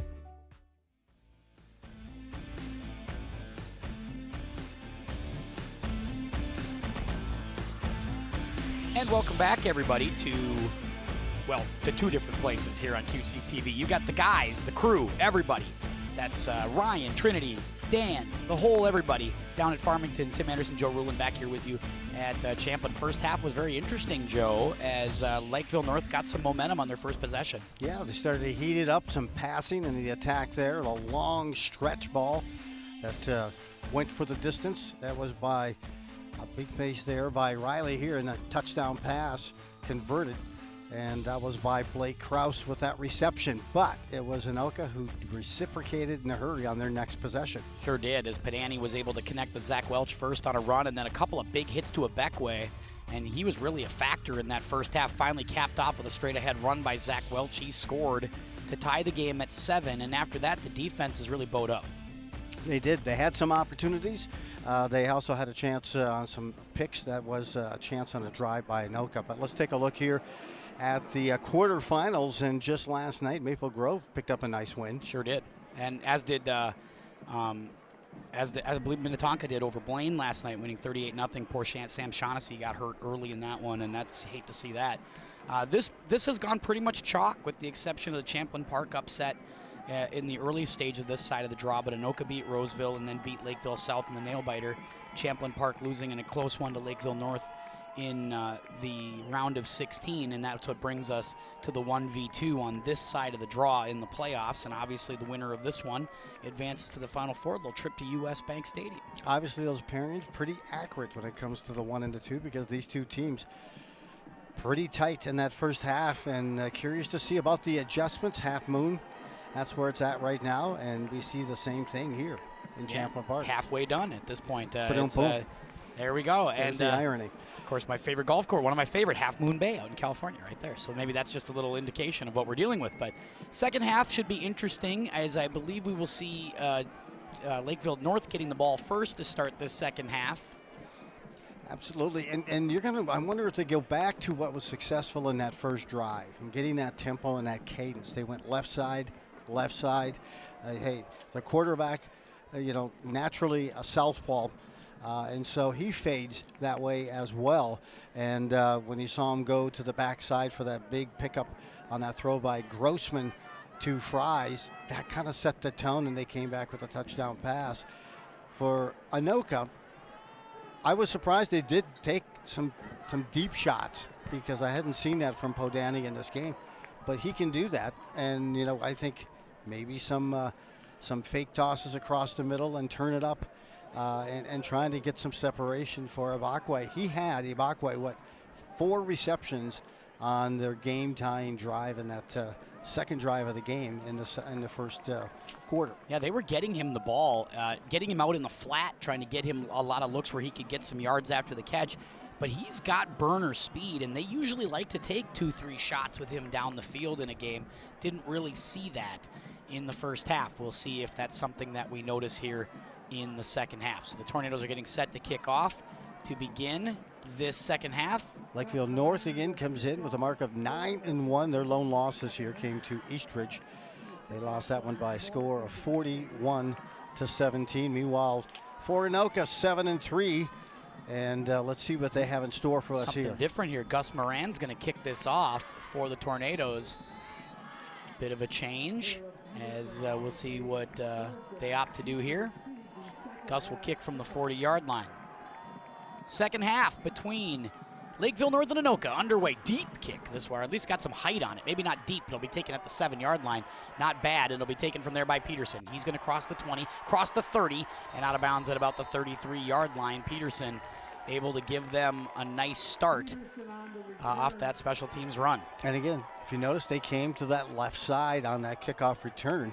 So let's see if they kind of go that consistent route, what got them success in that first half. Again, it is a team here, Lakeville North, that has that running attack. And gosh, it's Sam Ripplinger who kind of got bottled up in that He first really half. did. They shut him down. And let's see what transpires here. Ripplinger sits in the backfield here on first down. They'll bring a couple guys in motion. Try to give him some room, perhaps on the strong side handoff. And in fact, they'll give it to him. He'll run, but he's met at the line of scrimmage. Maybe gets a yard to start this second half, as again, that defensive front. Chamberlain, Mossman comes up from that safety position to make a play on Ripplinger, and it's going to set up second and long. But you saw Kraus and you saw Hunt come over from the right to the left. And to me, that goal was really to try to contain that pass rush and that run support, especially here by Anoka in that front line, and the pure engine who's been so productive for Anoka. Yeah, Chamberlain's really a problem, so he has played fantastic, as he just seems like he is everywhere in this first half, and this now into the second half. Second down, handoff Ripplinger. He's going to try the other side. It's got more room this time. He'll cross midfield to the 48-yard line before he's finally brought down by Parker Seaman. And that's a first down for Lakeville North, and Ripplinger able to find some space up on the high side. Right now, it's the Panthers not hiding what they're going to do, because the two that came in motion the previous play stayed on that right side. And that was, again, number 7 and 21, Kraus and Hunt. And they ran that way and had a nice gap. So Lakeville North gets a big first down. They had a tough time getting some of those after they got that touchdown drive. Now they move the ball once again into Tornado territory to start this second half. First down and 10, about the 49-yard line. Little play action fake. Grossman's going to throw, and it's in and out of the hands. He had a guy open. Reese Hunt was there, and he kind of alligator armed it, maybe expecting he was going to get hit, or he took off and started running before he had the ball. But second down and 10 on the incompletion. I'd say an alligator arm, because it was like one hand was up and the other hand was low. Remember, it was Hunt who made that nice pick on the 5-yard line in the first half. With one hand, he brought it down. So probably an unusual opportunity there for him to get some yards. Second down now. Second down and 10 from the 49-yard line. Very tight formation. They'll hand up straight ahead. Ripplinger tries to go straight through that defensive front, but he is moved backwards by Javen Starks. Starks, along with Knapp, comes up to make a play, and that's going to bring up third down and long after maybe a gain of 2. Such a tenacious 3-4 defense for Anoka, and they just keep that power and that mix coming. I see running off there number 94 for Anoka, for a fresh body in there defensively. Smith steps out. They go with a little more speed. They go Stark's going to put his hand in the ground this time and play more on the nose, which is sort of an interesting move for them. Probably a fourth.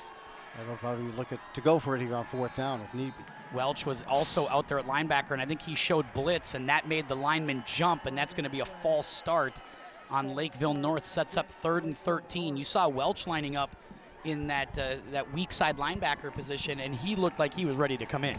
He did. He got him a little jittery. You could tell they overloaded to the side. Look at where the two tight ends, everything are set up on that left side. So they say, we're moving our whole crew, the whole battalion coming to that side.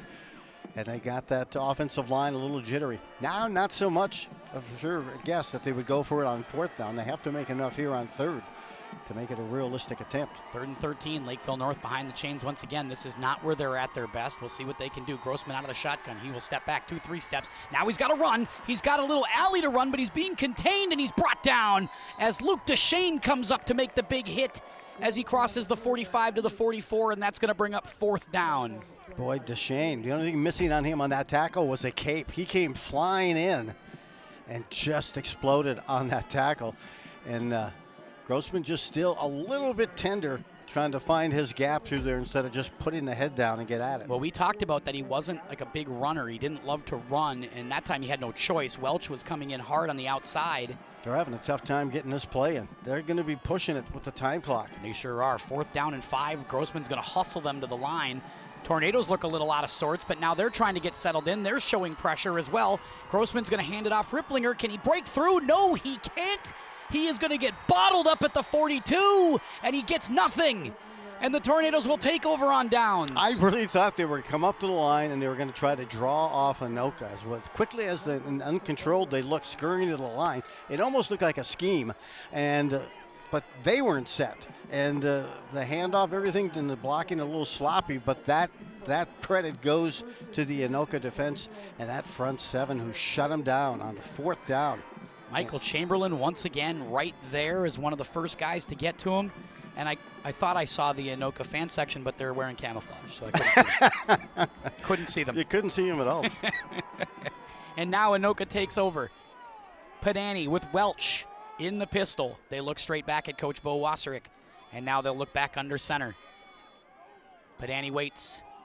Padani will take it. Handoff, it's Welch. Welch straight ahead run. He goes 6 yards before he's finally met in Lakeville North secondary, but he'll bring it all the way out to about the 47. Second down. I have yet to see him deny Zach Welch when he goes straight north-south. When he tries to find that A or B gap and hits it, it's just straight ahead. It's at least 5 yards. Well, we talk about how violent he runs. I mean, he is just a full force when he is at max speed, and he's a tough guy to bring down. when he gets that way. Borchers comes in motion. They go quick out to Trey Borchers. Can he make somebody miss? No, he can't.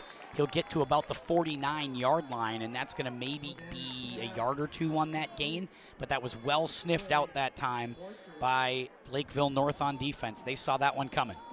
Yeah, Borchers on the season, 48 catches, 637 yards, 6 touchdowns, 13 yards a catch. That quite wasn't 13 on that reception, but he gets it to within 3rd and 3 now for Anoka. 3rd and 3, so it's a manageable down for the Tornadoes. First time they were able to get Borchers involved in this game. That was his first catch. Critical spot here for Anoka. Handoff, it's Welch. Straight ahead across the 50 to the 48, and I think that's going to be enough for a first down. Boy, he's got some cut in that jib, huh? 205, I'm telling you, he's a solid 205 in one of the linemen. He's going to be a little slow to get up here, and let's hope he's all right because, man, is he something. Heidi Beckendorf, the certified athletic trainer, will run out and check in on Zach as he took a big hit there. And he's such a physical back that, you know, and he has taken on the workload. One thing I think people were concerned about at the beginning of the year is just how much can you let him run before he finally wears down. And you can see that time knee kind of hit the turf hard, but that might hopefully just be maybe just something that annoys him more than anything, but we'll wait and see. We have not seen anything more than the fact that he's being worked on at the moment as Coach Bo gets his offense lined next to him to kind of talk it over. And plus you had Mason Brent that time falling over the top of him at 6'3", 250, and the defender as well at the same time. But typically on defense, you're kind of looking to really create some of that pain and punishment. But the way that Wells runs. And Zach's up and he's okay, it looks like, because he's walking with that swagger, grabs his helmet and says, all right, I'm going to sit out a play and then we're going to do this. All right, I got to come out because you're forcing me to come out. Because it's a rule. There's no other choice. Well, I got to come out. One thing about Zach is he's not short on bravado, I think is sort of the way you would describe it.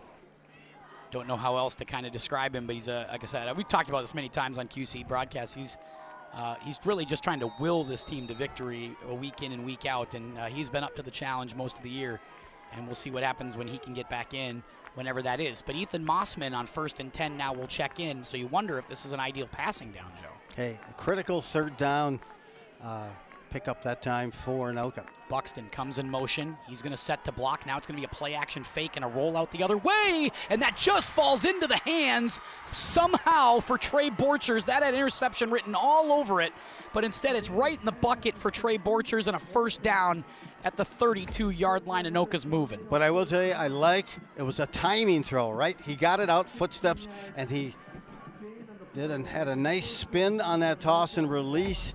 Did Podani to pull that in. Gavin Casey just missed it by a fingertip. Handoff, Welch back in after the one play, makes a man miss, then he gets hit again, and now he'll be thrown out of bounds as Blake Krause comes up after a gain of maybe 1. And that time you could see Welch took exception to that extra toss when he was out of bounds by the Panthers defender. 2nd and 9, and I kind of like the way you're seeing Podani snap that ball and kind of that looked like a confident throw, right? That That's looked like exactly one of his best what I was ones. saying. The timing, he knew it. The steps counted. Boom, release. And there's that tiger. Oh, boy. Love that tiger. That is really cool, I must admit. Are those your eyes? Yeah, they took my – actually, no, those were – or AI eyes. I usually have red eyes, so they can't really do that. Anyway, throw to a Beckway. It's caught. As just a nice little throw into one window where only a Beckway could catch it as he was falling down. They're going to be a yard short of the first down, but that's going to set up 3rd down and a yard as once again they go short to a Beckway, but it seems to be paying dividends. It does. You don't have to do too much. Get it out there. He's got some space. Throw doesn't have to be perfect, just not inside that receiver so the defender can jump in front. 3rd and 1, good situation here for Anoka. Welch sits behind Podani in this pistol. He'll get it on the handoff. He's got a first down, and he's going to be upended as he crosses the 20, as once again Casey is reading and keying and maybe even spying on Zach Welch, but Zach does enough to get the first down. That moves the chains for the Tornadoes as they cross the 20. No, that's some great tackling. To bring him down individually like that says a lot about Not a lot of guys make solo tackles on Zach Welch. Now Podani's got to keep it after a bad snap. Trying to turn the corner. He's going to get a flag. That's going to be holding on the Tornadoes, as that was a busted play from Jump Street. That was no Gouda from the Tornadoes, and they will get hit for a hold on the offensive line.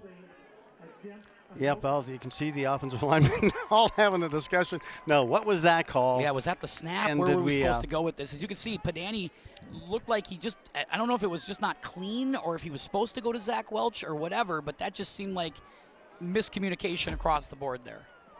It'll move them back here, but they'll have a fresh set of downs here to try to chip away at this 1st and long here now back to the 30-yard line. So 1st down and 20 now for Anoka. Anoka's kind of getting into that, the flow and the cadence, and they're kind of welcoming those 3rd down conversions. Yeah, when they can stay on schedule, they're just so different, but it does feel like often they have to kind of play from behind the chains. Now, the one thing is they've gotten really good at it because they've done it a lot this year. And we'll see if they can do it here from 1st down and 20 out of the pistol. Fake handoff to Welch. Padani sits in the pocket, got a throw, hits as he throws. It's caught by Borchers, and he gets back to the 18-yard line. Wow, that was a scary throw, but a great catch by Trey Borchers as they get back inside the red zone. You're seeing them dial it up to Borchers, looking at that under route here. And it's a timing right here, right? He had to get rid of it. You could see me here if you're in the booth. I was ready to throw the ball because you got to get it out of your hand. The timing and that situation, that window was there, and a nice job by Podani, even a better job for Borchers to bring that catch in. 2nd down and 8. So they get back to something kind of manageable. They go Welch, and again, nothing doing. What a great open field tackle behind the line of scrimmage, and it was almost like the line did some matador work on the offensive side, and he was taken down. And again, this defense for Lakeville North keying on Welch, and Zach was not as explosive off that one, and that's going to set up 3rd and long. Yeah, that was definitely a blocking gap here that they'll need to correct. So 3rd and 12, obvious passing down, but this could be 4-down territory if you don't trust your field goal spot from here. So we'll see what they opt to do. And it looks like wind, not much of a factor. Doesn't appear that way for sure. They go Borchers and Buxton in motion. Buxton goes upside with trips to the high side. A little fake, little play action. Now going the other way, and that's intercepted. Now that pass was right in front of Brody Lackinen, and there is room to run for Lakeville North the other way. Can anybody bring him down? Zach Welch trying to run down, and they finally will at the 20-yard line. That is just a huge mistake and a huge turnover by the Tornadoes, and an interception for Tony Johnson takes them all the way back down to the 20-yard line. And it's just nothing doing on this one. Not even, just not there. Yeah, I'm not sure if it was deflected just before he released that, but that's the pass pattern that you don't want to underthrow. You want to make sure you're throwing over the top of the defender and miss that one out of bounds, if anywhere. But Welch, we talked about the bravado. There's no way that guy was going to score. No, he hustled back to make that stop, and that's a touchdown-saving tackle by Welch. But, yeah, you're right. That ball came out, and it was just under. It was almost like he didn't see Johnson. It was the old wounded duck piece, and that's why I was wondering if it maybe got tipped or something at that line. Yeah, but it missed Lackinen, because if they were trying to go over the top, it was maybe 6-7 yards short. You're Lackinen was right. there. And now they go Grossman, handoff. Good pursuit in the backfield. Can they wrap him up? Deshane's got him at the 21-yard line, and that's a loss of a yard. Chamberlain pursued in the backfield, and Deshane made the hit on Ripplinger, and it's going to set up 2nd down and 10. That was a Deshane sandwich along with Chamberlain. And, boy, what secure tackling. Good pressure by Chamberlain there. And, Deshane finishes, closes it. Great defensive play. And they're really having some trouble getting that running game going of Ripplinger. Keep in mind, he had over 1,500 yards this year in 10 games, averaging 6 a carry. Yeah, this Tornado defense showing some great lateral speed here. 2:38 to go and running 3rd quarter. 2nd down and 12 for Lakeville North. After the interception, 3rd one by Padani tonight. Running up the middle, it's Ripplinger, and he's going to get brought down as he crosses the 20 to about the 18-yard line. That's going to set up 3rd down and about 10. And that's where Ripplinger's had his success, is just off of the A gap and just cutting it right down that middle and trying to find a thread.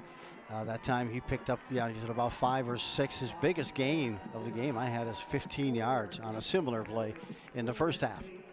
Clock running here, coming up on 2 minutes. Tornadoes with 2 red zone interceptions in this game. Certainly looming large in a 7-7 game. As clock winds here in the third quarter, Grossman brings him back to the line of scrimmage. Ripplinger sits alone in the backfield. A bunched formation once again, as per usual with Lakeville North. Tornadoes show some pressure as well. Play action. Grossman rolls. He continues to roll. He's being chased, but Grossman's going to keep it. He'll cross the 15 and down to the 12-yard line before finally knocked down as Dawson Lawrence brought some pressure for the Tornadoes, but Grossman just decided to hang on and run, and that's enough to pick up the first down. But the Tornadoes knew something was coming to that side, even though they were pro set heavy on the right side of that line. Again, with the dynamic duel over there of Hunt and Pierce. Are they saying he was short by a yard? I think Maybe so. It's fourth I think down he and stepped one. out. I thought that was, I was going to say, based on where it looked like he landed, I thought he had it, but might be fourth down and one here, which you're going for it. Not even a conversation here if you're Lakeville North. And typically they're running that 21-7 side where they're double set. This time they ran away, and you could see they were ready. Anoka here. Tornadoes trying to stack up that line once again. Hand up the middle for Ripplinger. He breaks off a tackle, and I think he might have just enough. Boy, that was not... Wasn't pretty. That wasn't a conviction, a run where you just go, we're going to go power. This is our run. Power I, whatever, we're going to drive it past, and we got it. He just barely got that first down. So trying to cash in. You know, they've had 3 turnovers, have Lakeville North, but they haven't converted them to points as of yet. And unfortunately for Anoka, the Tornadoes have turned the ball over deep into the Panthers' side of the ball, end of the player field, rather. Yeah, so they got to try to defend 9 yards. First and goal at the 9 with 1 minute to go here in this third quarter. Little pressure on the outside. Grossman's got to throw it. Looked like a broken play, and that's out of bounds over the back of the end zone, and incomplete second down. As once again, good pressure by the Tornadoes. Grossman looked like he wanted to fake it, but nobody was there as he rolled out and almost rolled himself right into a sack. Yeah, but the good thing for him, and what you saw was, hey, if I'm going to miss, I'm going to miss deep and out of the end zone, not short. And again, he was targeting number 21 again, Kraus, who has the lone touchdown reception in this game for Lakeville North. But Grossman, it's funny to watch him. He really hesitates on throwing across his body, as most quarterbacks will at this point, but it's really, really dictated here. Let's see what they do. Yeah, they go one receiver up top to the high side. That's Forsgren, guarded by a Beckway. And they'll hand off Ripplinger, who's met by Deshane at the 10-yard line. Luke Deshane comes in and makes a huge tackle for Anoka to set up third down and goal at the 10. Deshane is on mission tonight. I'm telling you, he leads the team in tackles for a loss. He's got 4 alone tonight. Look at that. No denying. Deshane just buries the top running back in the state. Nobody accounted for him at the line of scrimmage. He just ran right through the middle and was able to make a big play. Now Deshane heads to the sidelines. Maybe got the wind knocked out of him. I'm not sure, as he's getting a little laugh with Heidi Beckendorf. So he'll sit out this play, and that's crucial. We'll see what they do here. Third down and goal to go at the 10, and now a timeout. Oh, my goodness. That might be a huge break for the Tornadoes. You got Deshane sitting on the sideline, and they call a timeout. You could see the players on that offensive set were like, let's hurry up. They saw Deshane on the sideline. They wanted to play.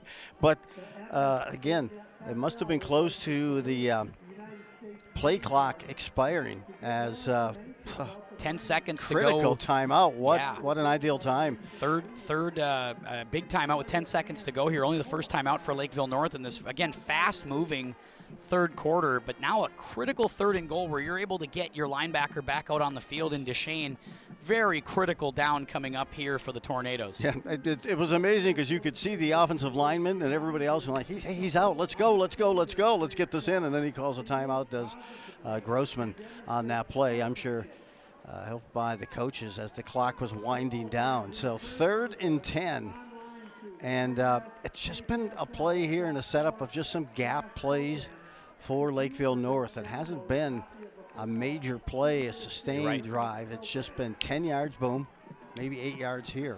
But now it's a critical spot. It's been a lot of work to move the ball even after getting this pick. I mean, they started at the 20. They've moved 10 yards in 8 plays. So now a critical third down and 10. Grossman will keep it. Shows play action. He'll throw to the end zone, and it is incomplete. And they're going to throw a flag on Afia Beckway in the end zone, and there was contact, and that's such a close play to take. and it's going to be pass interference, but it's not an automatic first down. It's going to be half the distance, and we're going to play it again. Absolutely. Good call there. Pass interference. You mentioned. Which, again, a lot of contact. A lot of contact. You probably couldn't help but throw the flag as we see it again. They thought they had some good ISO. They went with some size. And Affey never turned around. That's the big key, too, right, Joe? Like, he's looking right into the face of Sebastian Fries, and at some point you have to turn back and play for the ball.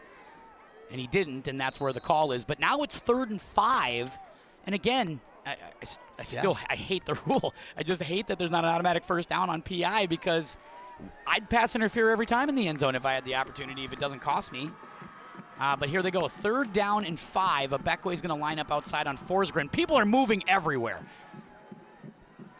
And now Grossman will take the snap on 3rd down and 5. He will roll out where he's being chased by Welch, and he's also being chased by Knapp. Can he get to the corner? No, he can't. He's knocked out of bounds at the 3-yard line, and that's going to set up 4th down at the 3. And this is decision time for Lakeville North. Do you kick the field goal, or do you go for it here and try to pin the Tornadoes deep if you don't get it?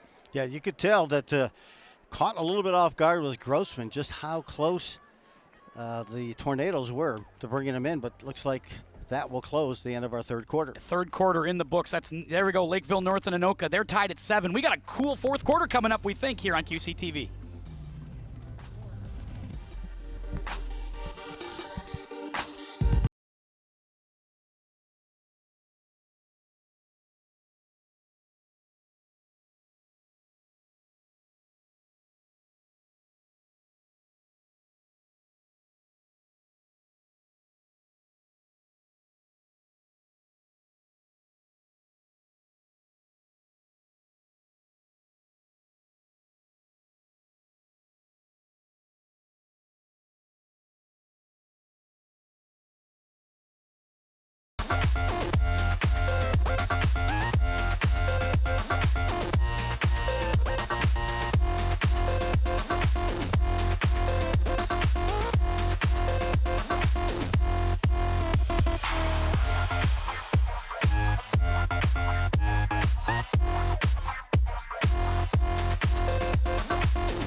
We are back, 4th quarter. The crew doing a great job for us at Farmington High School, where it is Lakeville North and Anoka in a 7-7 game. We're coming up on a crucial 4th down to start the 4th quarter.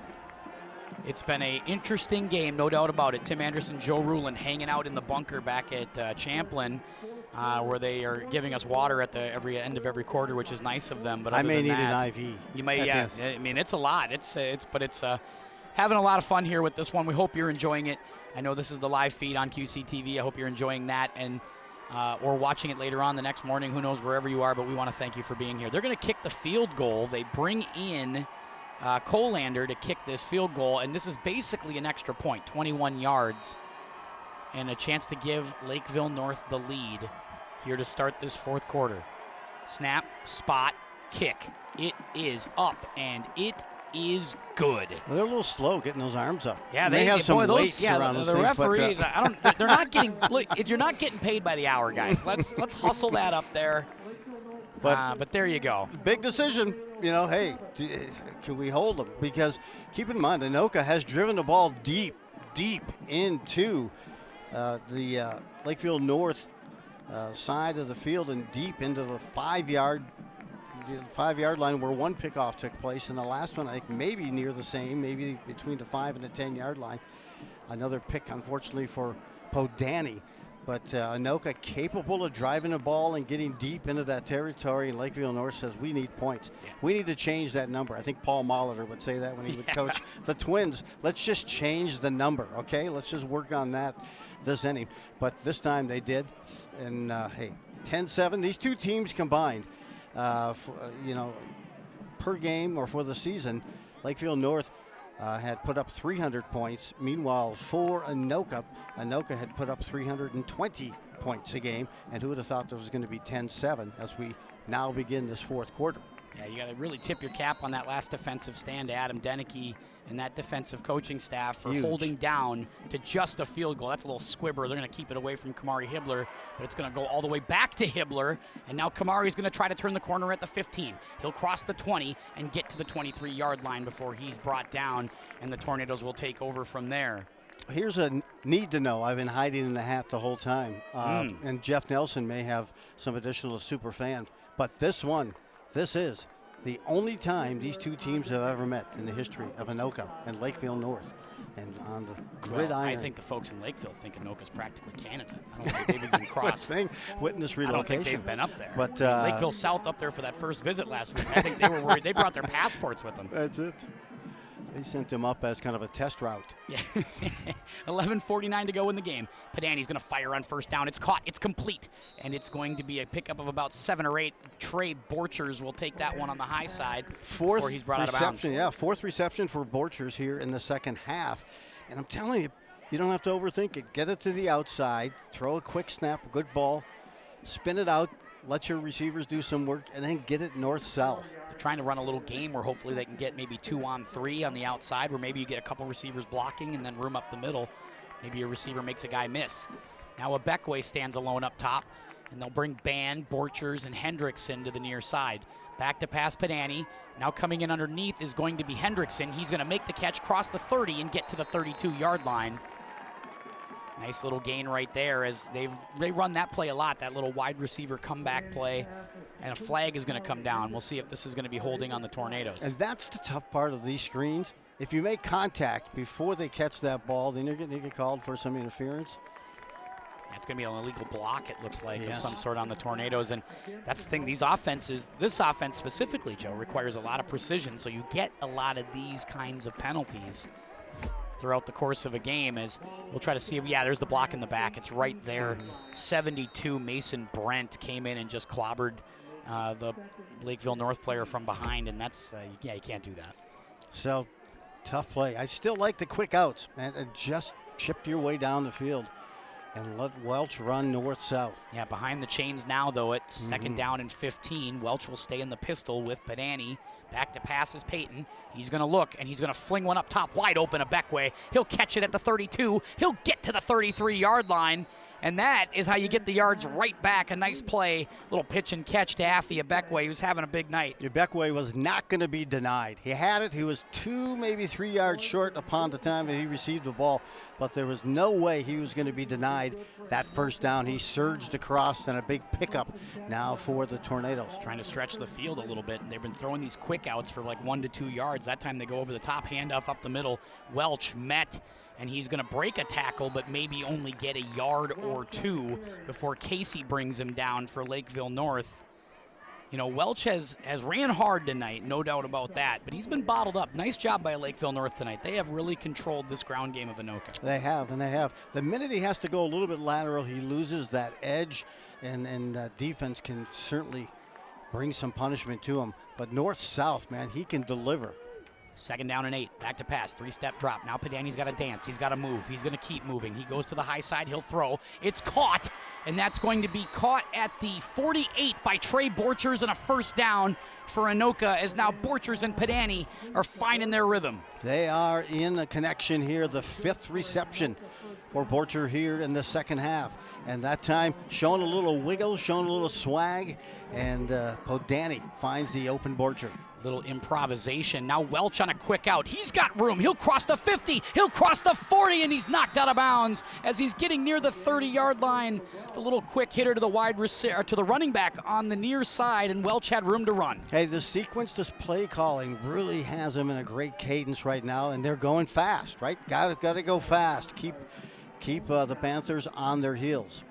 Up-tempo again, indeed. We haven't really seen Anoka move up-tempo. Now kind of doing really a no-huddle where Padani just looks back, gets the signal, and gets them in position. Pistol set.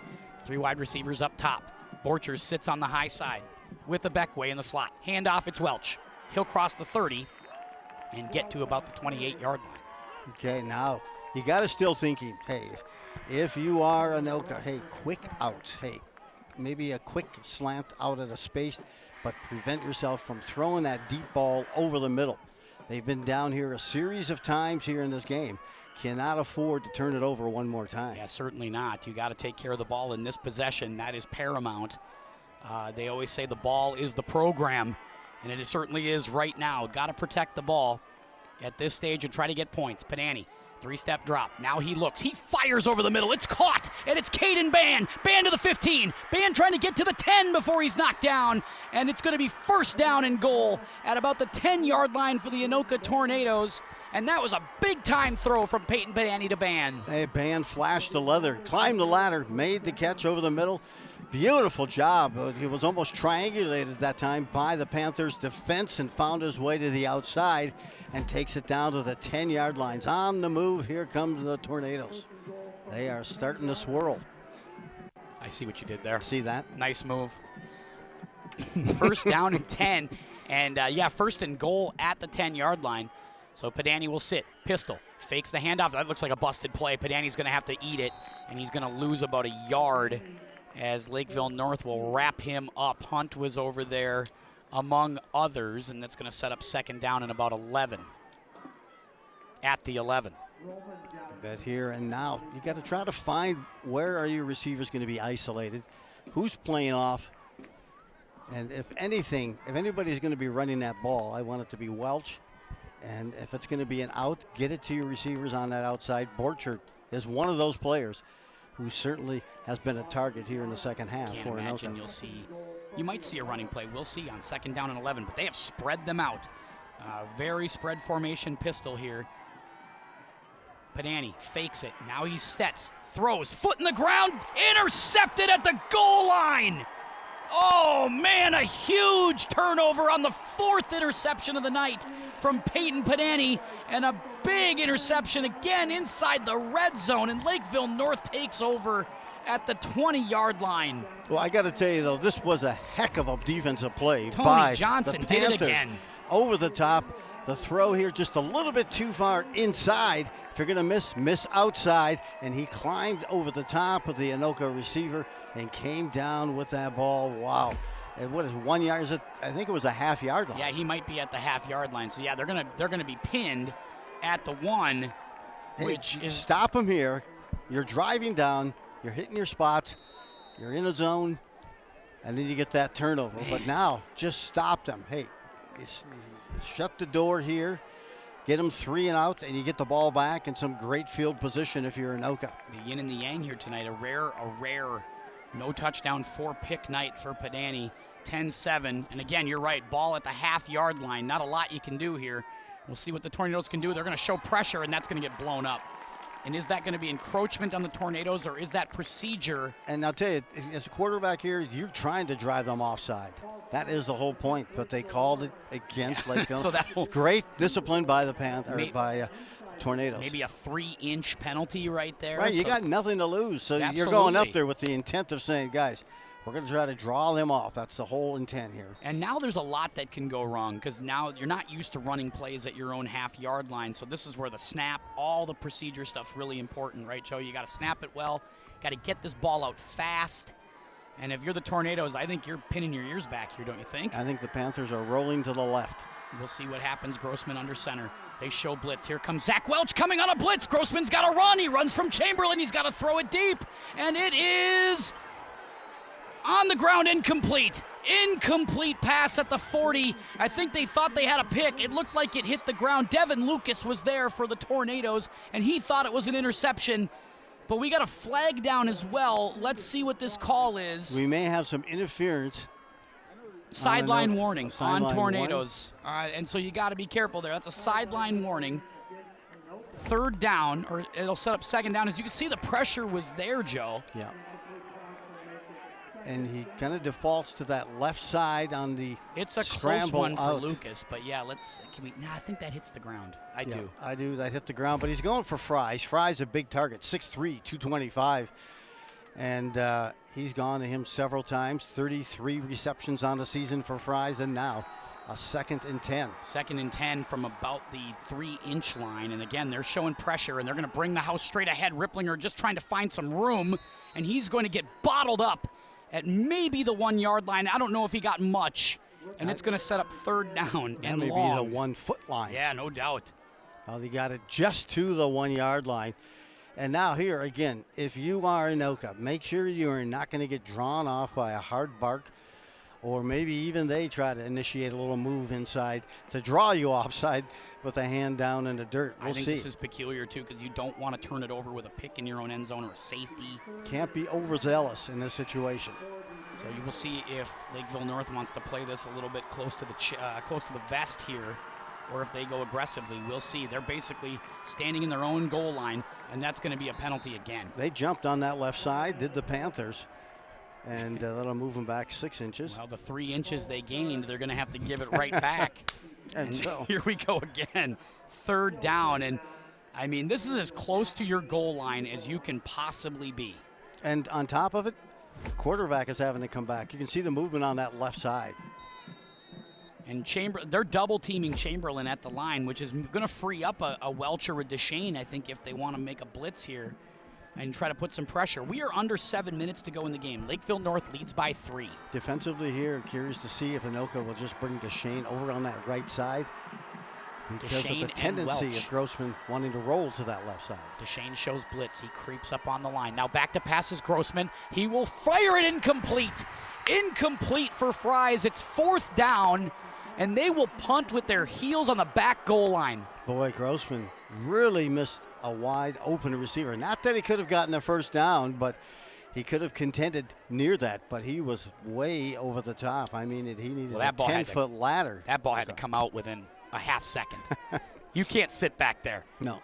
And Kamari Hibbler will stand back and wait for this punt, and he is waiting at the Lakeville North 40. So this is a great chance for Anoka to get this back and weather that storm of the interception. Punt coming from Colander as he sits back with, again, his heel on the goal line. He'll get the snap. That's almost blocked. I thought he stepped on that goal line. It's going to be caught by Hibbler at the 30. He'll get to the 25, down to the 20. Hibbler makes a man miss. He's still at the 20-yard line before finally brought back by Lakeville North, and that's going to be excellent field position for the Anoka Tornadoes. And the big thing was he kept possession of the ball. He didn't. I really thought that the Panthers stepped on the end line, the punter. And let's see what their call is here. And the referee did throw a flag, and I think he was asking Affey what they wanted.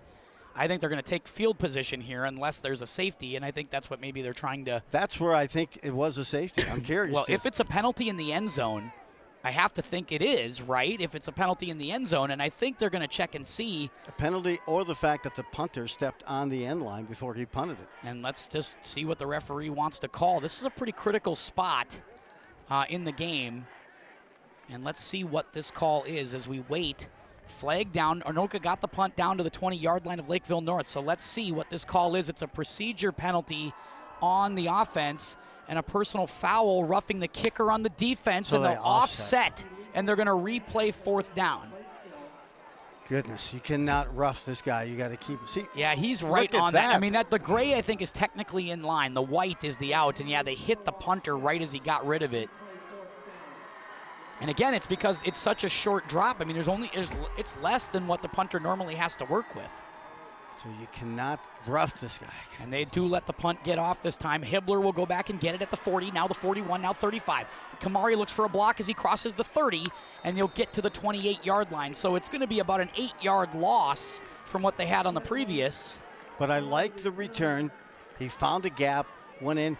But what you have to love, he held onto the ball because they're coming down trying to strip that thing. Absolutely.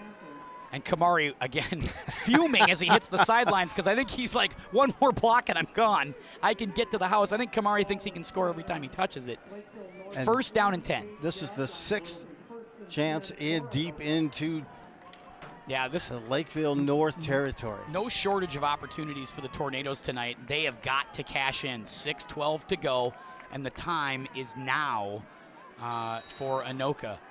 They go 3 wide receivers. Buxton, Abekwe's up top. He's wide open, just throwing out. Just let him catch it and go. We'll see if that's what they choose to do. They look back at Coach Bo. Handoff, it's going to be Zach Welch on 1st down, and he's going to get brought down after about a 2-yard gain. I think Zach thought he got horse-collared, but he goes down. It was an up-high tackle for sure, but they have been bottling up Welch, and I wonder if that's a level of frustration from Zach as he just hasn't been able to break loose tonight. We'll see if they leave Beckway wide open up top, uncovered. I mean, 10 to 11 yards off of him. They go no gain officially for Zach Welch that time. So 2nd down and 10, 5:40 clock running. They'll go the other way. Borchers catches on the little wide receiver screen, going to get a yard, maybe 2, before he's brought down, and that's going to set up 3rd down and long. And again, really nice pursuit by the defense of Lakeville North. And hey, it's a tough play. You want to get it to your top guy, but you got Forsgren up there.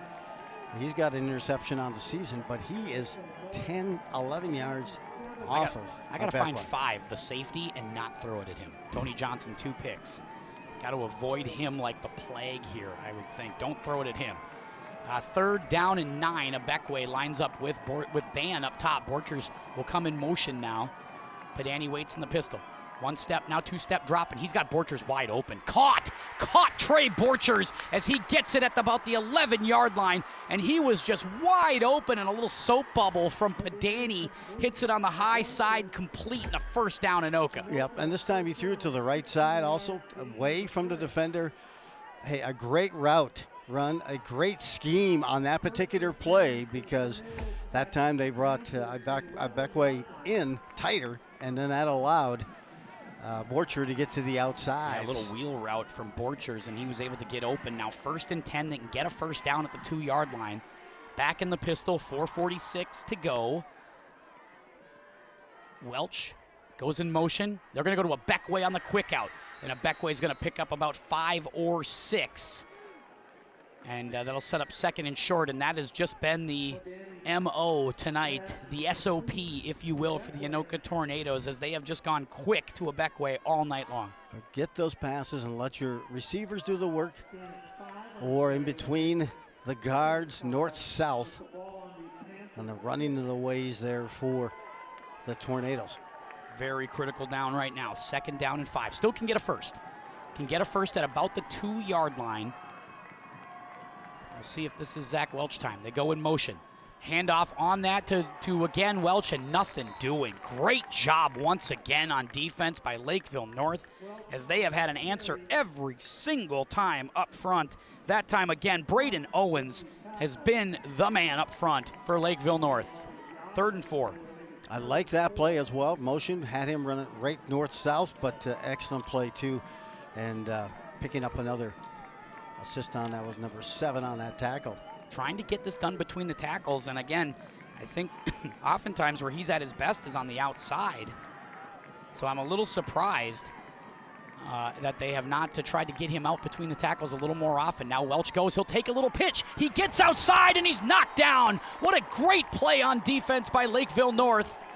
And they stop the Tornadoes. Now it's 4th down and 4 or 5 to go. We got a shaken up Lakeville North player, because I think that's Casey, 24. It is. He's been in the middle of a lot of hits here this evening, and now you got a decision. Anoka going to kick the field goal, or are they going to go for it? 10-7 the score, as Casey will have to come off the field, and it's going to be a very crucial decision for the Tornadoes on 4th down and 7. Do you try to kick the field goal and tie it, or do you go for it with 3:50 to go? I'm not sure if there's going to be a lot of chances here again. So and let's see what they do. Your defense has just played so well. 3 quarters of great, 3.5 quarters, if that makes sense, of solid defense by the Tornadoes. And they've held them to just a field goal since their opening drive and a touchdown. So they're not going to kick this. They are not going to kick this, I don't think. I think Bo wants to go and see if they can't get this 1st down. It's 4th and 7. Now they'll take a timeout. Timeout, Anoka. And that's great, because you need the play that everyone's on the same page with here. You don't want to rush it getting up to there. And hey, if you're going to miss if you got one play near left, the goal line, or right. Keep it in there and then let your defense do the work again. And it's come down to this. You know, a game that's moved so quickly has a 4th quarter that has, I wouldn't say it's not dragged by any means. It's been exciting. But the tempo and the movement in each possession is so strategic. And so now it's a chance. And I got to think, you know, Borcher is that hot hand. Borcher has 7 receptions here in the second half. And while the focus has really been on the big receivers here for Anoka, when they move away and circle him back behind the pace, they tend to lose him in the coverage. And I look for Borchers here as an intended receiver. This is a big spot here. And again, I think your philosophy is right here, Joe. If they don't get this first down, well, maybe you pin them again. And you force Lakeville North to have to make some plays. Maybe you get another stop, and you can get the ball back with maybe a minute to go, minute and a half to go inside Lakeville North territory. You're not seeing the Panthers offense with a lot of confidence right now. Certainly not. Picking point in the situation right here of the game. Padani back to pass on 4th down. He's got to look. Now he's got to run. He's in trouble. He's being held on to. Caught! He throws it to the end zone. Caught Afia-Bekwe, and the Tornadoes take the lead. What a throw from Padani, and what a catch from Afia-Bekwe. Tornadoes lead it 13-10. Extra point pending. The most unlikely opportunity as he's being grabbed, sacked, he's being spun, and he throws it to the middle of the field where he's not had so much success tonight. Ibakwe pulls it in with those strong hands and gives Anoka their first lead of the game. A mini Hail Mary from the 10. And now Komich will come in for the extra point. Snap, spot. It is up, and it is good. 14-10 Anoka. And what's with 3:27 to go. Critical about that, they need now a touchdown. And you'll see it right here, getting spun right here. Yeah, I thought he was toast, and then just unbelievable. Just unbelievable improvisation from Padani. And Afia-Bekwe makes the big catch in the big spot, and the Tornadoes have the lead. Oh. Trying to overcome 4 turnovers in what has been a defensive struggle in a really good football game. Now they've got Lakeville North on the ropes with 3:27 to go. Well, what irony, because Reese Hunt had a critical pick at the 5-yard line in that first half. And Podani threw a ball, and he swatted it and brought it down like a fly, a frog catching a fly. There's the touchdown. Hey, Ibakwe there, an amazing play to be able to stay focused. But once it was, in fact, Hunt who couldn't bring down Podani on the initial tackle. Podani extended the play by spinning, and I don't know how he found Ibakwe with him spinning, coming around. I think he was just throw it up to somebody and hope somebody goes and gets it. Right? And I was glad he threw it just to get it, because I thought, hey, if it's picked off, maybe you can get it right there. But he found a receiver, and I hate to say it, even a broken clock is twice a day. There's right twice a day. He got the touchdown that time, the reception. All right. Podani. Now Anoka will kick off to Lakeville North with 3:27 left to play here in the 4th quarter. It's going to be Gus Moran who's going to kick this off. Gus waits, and we'll get it going from there. Kicks it deep, sends it towards about the 5-yard line of Lakeville North. They will take it from there. Peterson, he's bottled up at the 12. Great job on special teams. Javen Starks on fire for the Tornadoes as he makes the stop at the 12. And now this Lakeville North offense that has been stymied since their first possession of the game has to go about 89 yards to try to take the lead and win this football game with 3:23 to go. Hey, they've got some receivers who can do it. Their running back, an all-state running back for over 1,600 yards on the season. Remlinger has not been able to get into the sink. Great defense by the Tornadoes has shut him down. And you'll look here to see if maybe Grossman here can get outside the pocket and get some completions. Grossman in the shotgun, flanked by Replinger for Lakeville North. He'll throw a little quick out. That's completed. Trying to get around the corner and can't. Open field tackle by the Tornadoes, and a great play by Devin Lucas. Hunt tried to stiff arm, break it, and get outside and get out of bounds to stop the clock. Unable to do so. South of 3 minutes left here in this contest by the time the Panthers take their next snap. Big job there by Devin Lucas with the open field tackle. 2nd down and 8. Clock is running 2:52 and going for Lakeville North. Back to pass out of the shotgun. Grossman. He'll fire the other way towards the sideline, incomplete. Had Peterson, but great coverage from Cooper Bakke. And now it is 3rd and 8. Bakke did a great job of not interfering. He waited, got the left hand out in front, didn't wrap the right one behind him. Sometimes that triggers that interference call, but a great defensive play by Bakke. And 3rd and 8, 4-down territory is all I'm going to say right now for Lakeville North. No doubt about it. 2:45 left to go. Lakeville North has to come to the line. 3rd down and 8. Tornadoes trying to get their call figured out. Welch lines up outside at linebacker. They're showing a 3-man front. Now back to pass, showing coverage on a little quick out for the wide of the quarterback keeper. And it's going to be a run to the 22-yard line, and that's going to be close to a 1st down. Surprised. We have not seen that play all game. Quarterback draw for Grossman on the snap. Looked one way like he was going to throw and then just took off. And now it is 4th and 1, and they're going to hustle up to the line and try to go get this. This could be your football game. 2:20 to go. Grossman, handoff Ripplinger. Can he turn the corner? Yes, he can. 1st down, Lakeville North, as they cross the 25 to the 26. 2:14 remaining. They'll set the change for the 1st down, and then they'll reline again here. They know that running that ball is going to chew some clock, and right now it's back running again at 2:10. 2:10 and running. Lakeville North trying to keep things going, no huddle.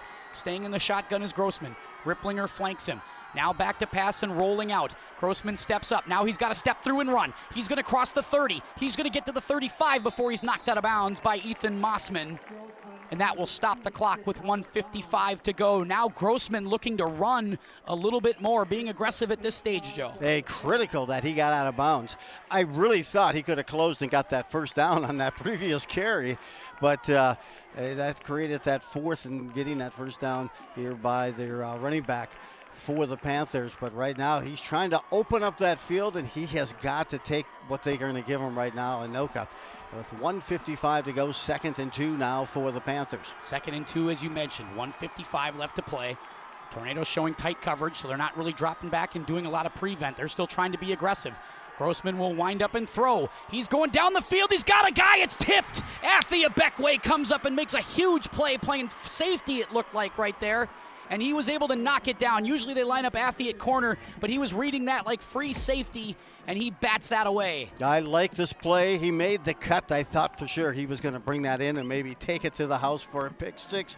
But he did the one thing, disrupted it, incomplete, and it sets up now a 3rd and 2 for the Panthers as they are on their own 35-yard line, and 1:49 remains here in the 4th quarter.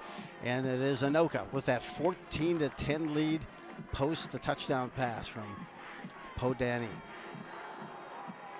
3rd down and 2 as it's getting crazy here. Now it's Grossman sitting shotgun. Once again, on the left-hand side is Ripplinger. Now they bring a man in motion. Timeout, Lakeville North. They'll take it. They are having some tough times, sometimes getting that play when you have to see the quarterback come over many times to get that play. Yeah, the quarterback, he's kind getting of a lot of steps in. If he's way. Wearing his Fitbit watch, he's put his 10,000 steps in, having to run back to the coach and get the play call. And then you got to run back to the huddle, get everyone settled, call the play, and then get to the huddle. And it's, it's high leverage stuff. It's high stress stuff right now. So I think maybe they need some gummy worms. Maybe that's what they could use here. But a good look here. Here's the look. And look at this spin cycle. Oh, man, this touchdown pass. It's just, I'll tell you what. If the Tornadoes find a way to win this game and hold on, they'll talk about that one for a long time. We need to call that the Twister TD pass. Oh, I can see what you're doing. I see what you did there. I like that, actually. That's not terrible. That's really not terrible. I like that. I understand that you feel most of my work is terrible. I didn't say that. Was adequate. I that was tried adequate. I mean, it was solid. Yeah, Here we go. Let's see what they have. 3. As my old theater director used to say, Joe, I didn't hate it. I didn't hate that one. All right. Never said he liked anything. Just said he didn't hate it. Here we go. 3rd down and 2. Back to playing. Grossman sits in the shotgun once again. He's got 3 wide receivers, 2 to the up top side. And now back to pass. Nope, he'll hand it off instead. As he fakes it and goes to Ripplinger, he'll go straight up the middle and get it to the 40-yard line. Thought for sure they were going to throw, and it looked like he was going to fake a throw, but instead he gives it to Ripplinger. Ripplinger runs it up the middle. Too. We'll stop the clock to reset the change now at 1:45. Yeah, 1:45 now, 1:44. It's running. 1st and 10 for Lakeville North. Quick snap. Grossman rolls back to pass, being chased by Welch. Now being chased by others, and he's forced to just throw it away. Well, there was no one in the area. Yeah, no one in the area. And in fact, I think Grossman wants a roughing the passer, no flag. And as there was pressure as Knapp was coming up, Knapp and Welch were chasing Grossman. They do need to be careful. That's one thing you don't want to do here. You want to be aggressive defensively, Joe, but you don't want to take some weird personal foul penalty here. You got to play smart. I myself, though, thought that was close to intentionally grounding, only because Grossman had no one in the area. I think and he might have just been out of the tackle box or whatever. It Correct. looked like he was thrown away enough. 1:33, second down and 10. It's a critical time in the game. 1:33 to go. They bring a man in motion. Grossman takes the snap. Steps. 3-step drop. Now being chased. Chamberlain gives heat, and he'll throw it away to the Anoka sideline. It's third down and 10. Well covered. You can see right now the Tornadoes are back, but we've got a ineligible man downfield, I think, for Lakeville North, and Yeah, the Panthers will be whistled for this penalty. Boy, that would be a big one, too. And that'll move them back, but some great pressure coming from that defensive line for the Tornadoes, but even better coverage back. They're about 12 yards back are the safeties. Yep, there's the ineligible man downfield call on Lakeville North. That is going to back them up here, I think, and they'll replay the down. So they're opting to take field position at this stage. Instead of just trying to take the loss of down, they push back Lakeville North. As you get to see their linemen, 70, 63 there.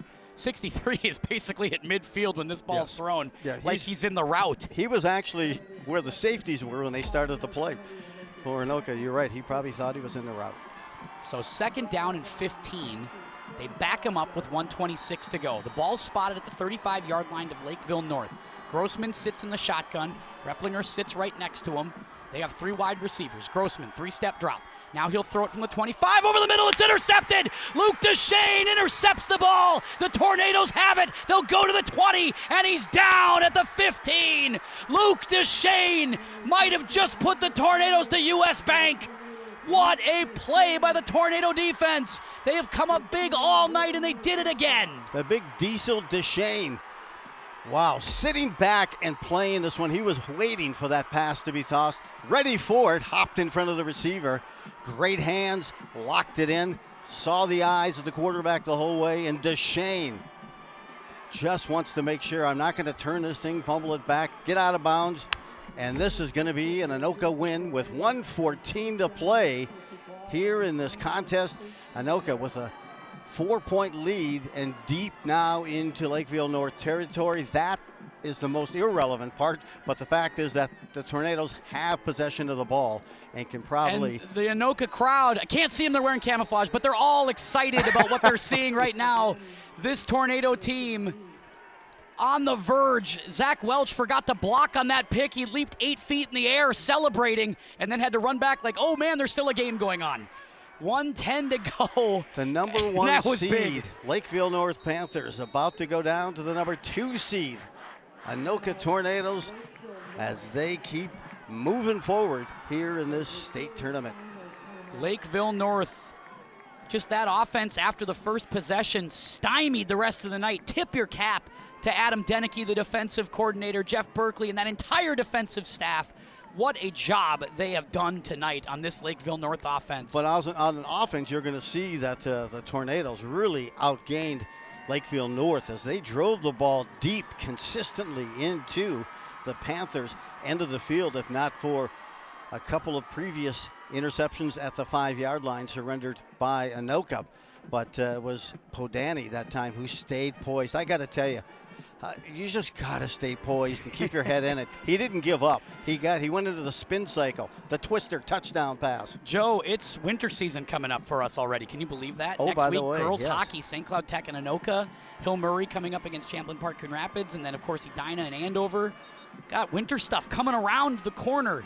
But let's finish this one off tonight for the Anoka Tornadoes. They line up in what their version of victory formation is. Podani takes it, and he'll take a knee.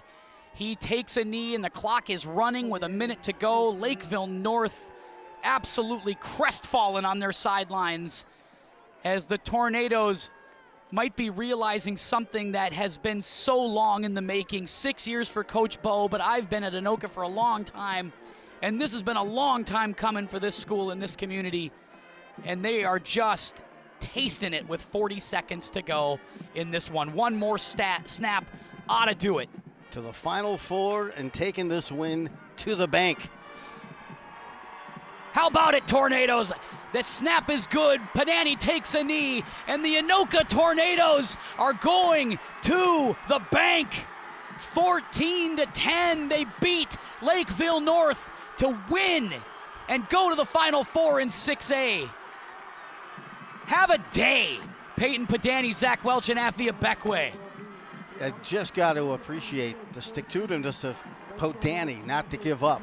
Had a couple of tough throws, but it was the defense collectively that consistently turned away challenge. There were no early and easy running plays there for Ripplinger, who came in with over 1,500 yards on the season, and they made the quarterback, Grossman, work for everything. That first possession happened, and they shut it down right after that. They got the 3 points in the field goal to near the beginning of the fourth quarter, but that was it. Luke Deshane and Michael Chamberlain were just problems all night long for Lakeville North. They were so good for the Anoka Tornadoes defense. Javen Starks was fantastic. What a job by that defense tonight. Cooper Bakke made some big plays. What a team effort indeed for this Anoka Tornadoes team. They win it 14-10 to advance. And you said it right. It was the big diesel, Deshane, coming up with big play, big hits as well, but you can't forget about the big engine in Chamberlain. He would not stop. Oh, he was so good. And that allowed Chamberlain some was of the teammates fantastic as well tonight. To get there. They could not stop him on the line. They just couldn't do it. What an impressive performance by this defense tonight. Off to the bank. Hats off. Great job, Coach Bo. Great job by the Anoka Tornadoes. And you got to give a call out to that offense as well. You'll see the total yards, everything combined, as they just almost pretty much dominated in moving that ball up and down the field. A punter tonight was optional tonight for the Tornadoes, but a great play, good offensive strategy. Just a few plays deep into the Panthers' end that they miscalculated, misexecuted, but they stuck with it. Great job overall. Well played. Nice gesture by Afia Beckway, heading over and shaking some hands on that side of the Lakeville North side. Great job by him tonight. Afia was fantastic. Really got to say hats off to our crew here at QCTV. They went down and did all the work tonight for us at Farmington. With all the snafus, we had to be back here in the bunker. But boy, we had a great time here, Joe, watching this one from a distance. Our thanks to Ryan, who did such a great job. Andy working on the graphics. There's Tony, Tyler, Trinity was down there. Everybody was there. Dan, our guys, what a great job working with you in the fall. This has been such a great fall season here on QCTV. We really hope that you enjoyed it.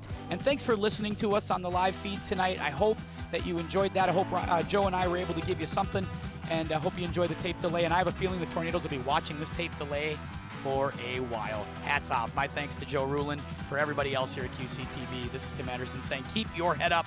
See you next time.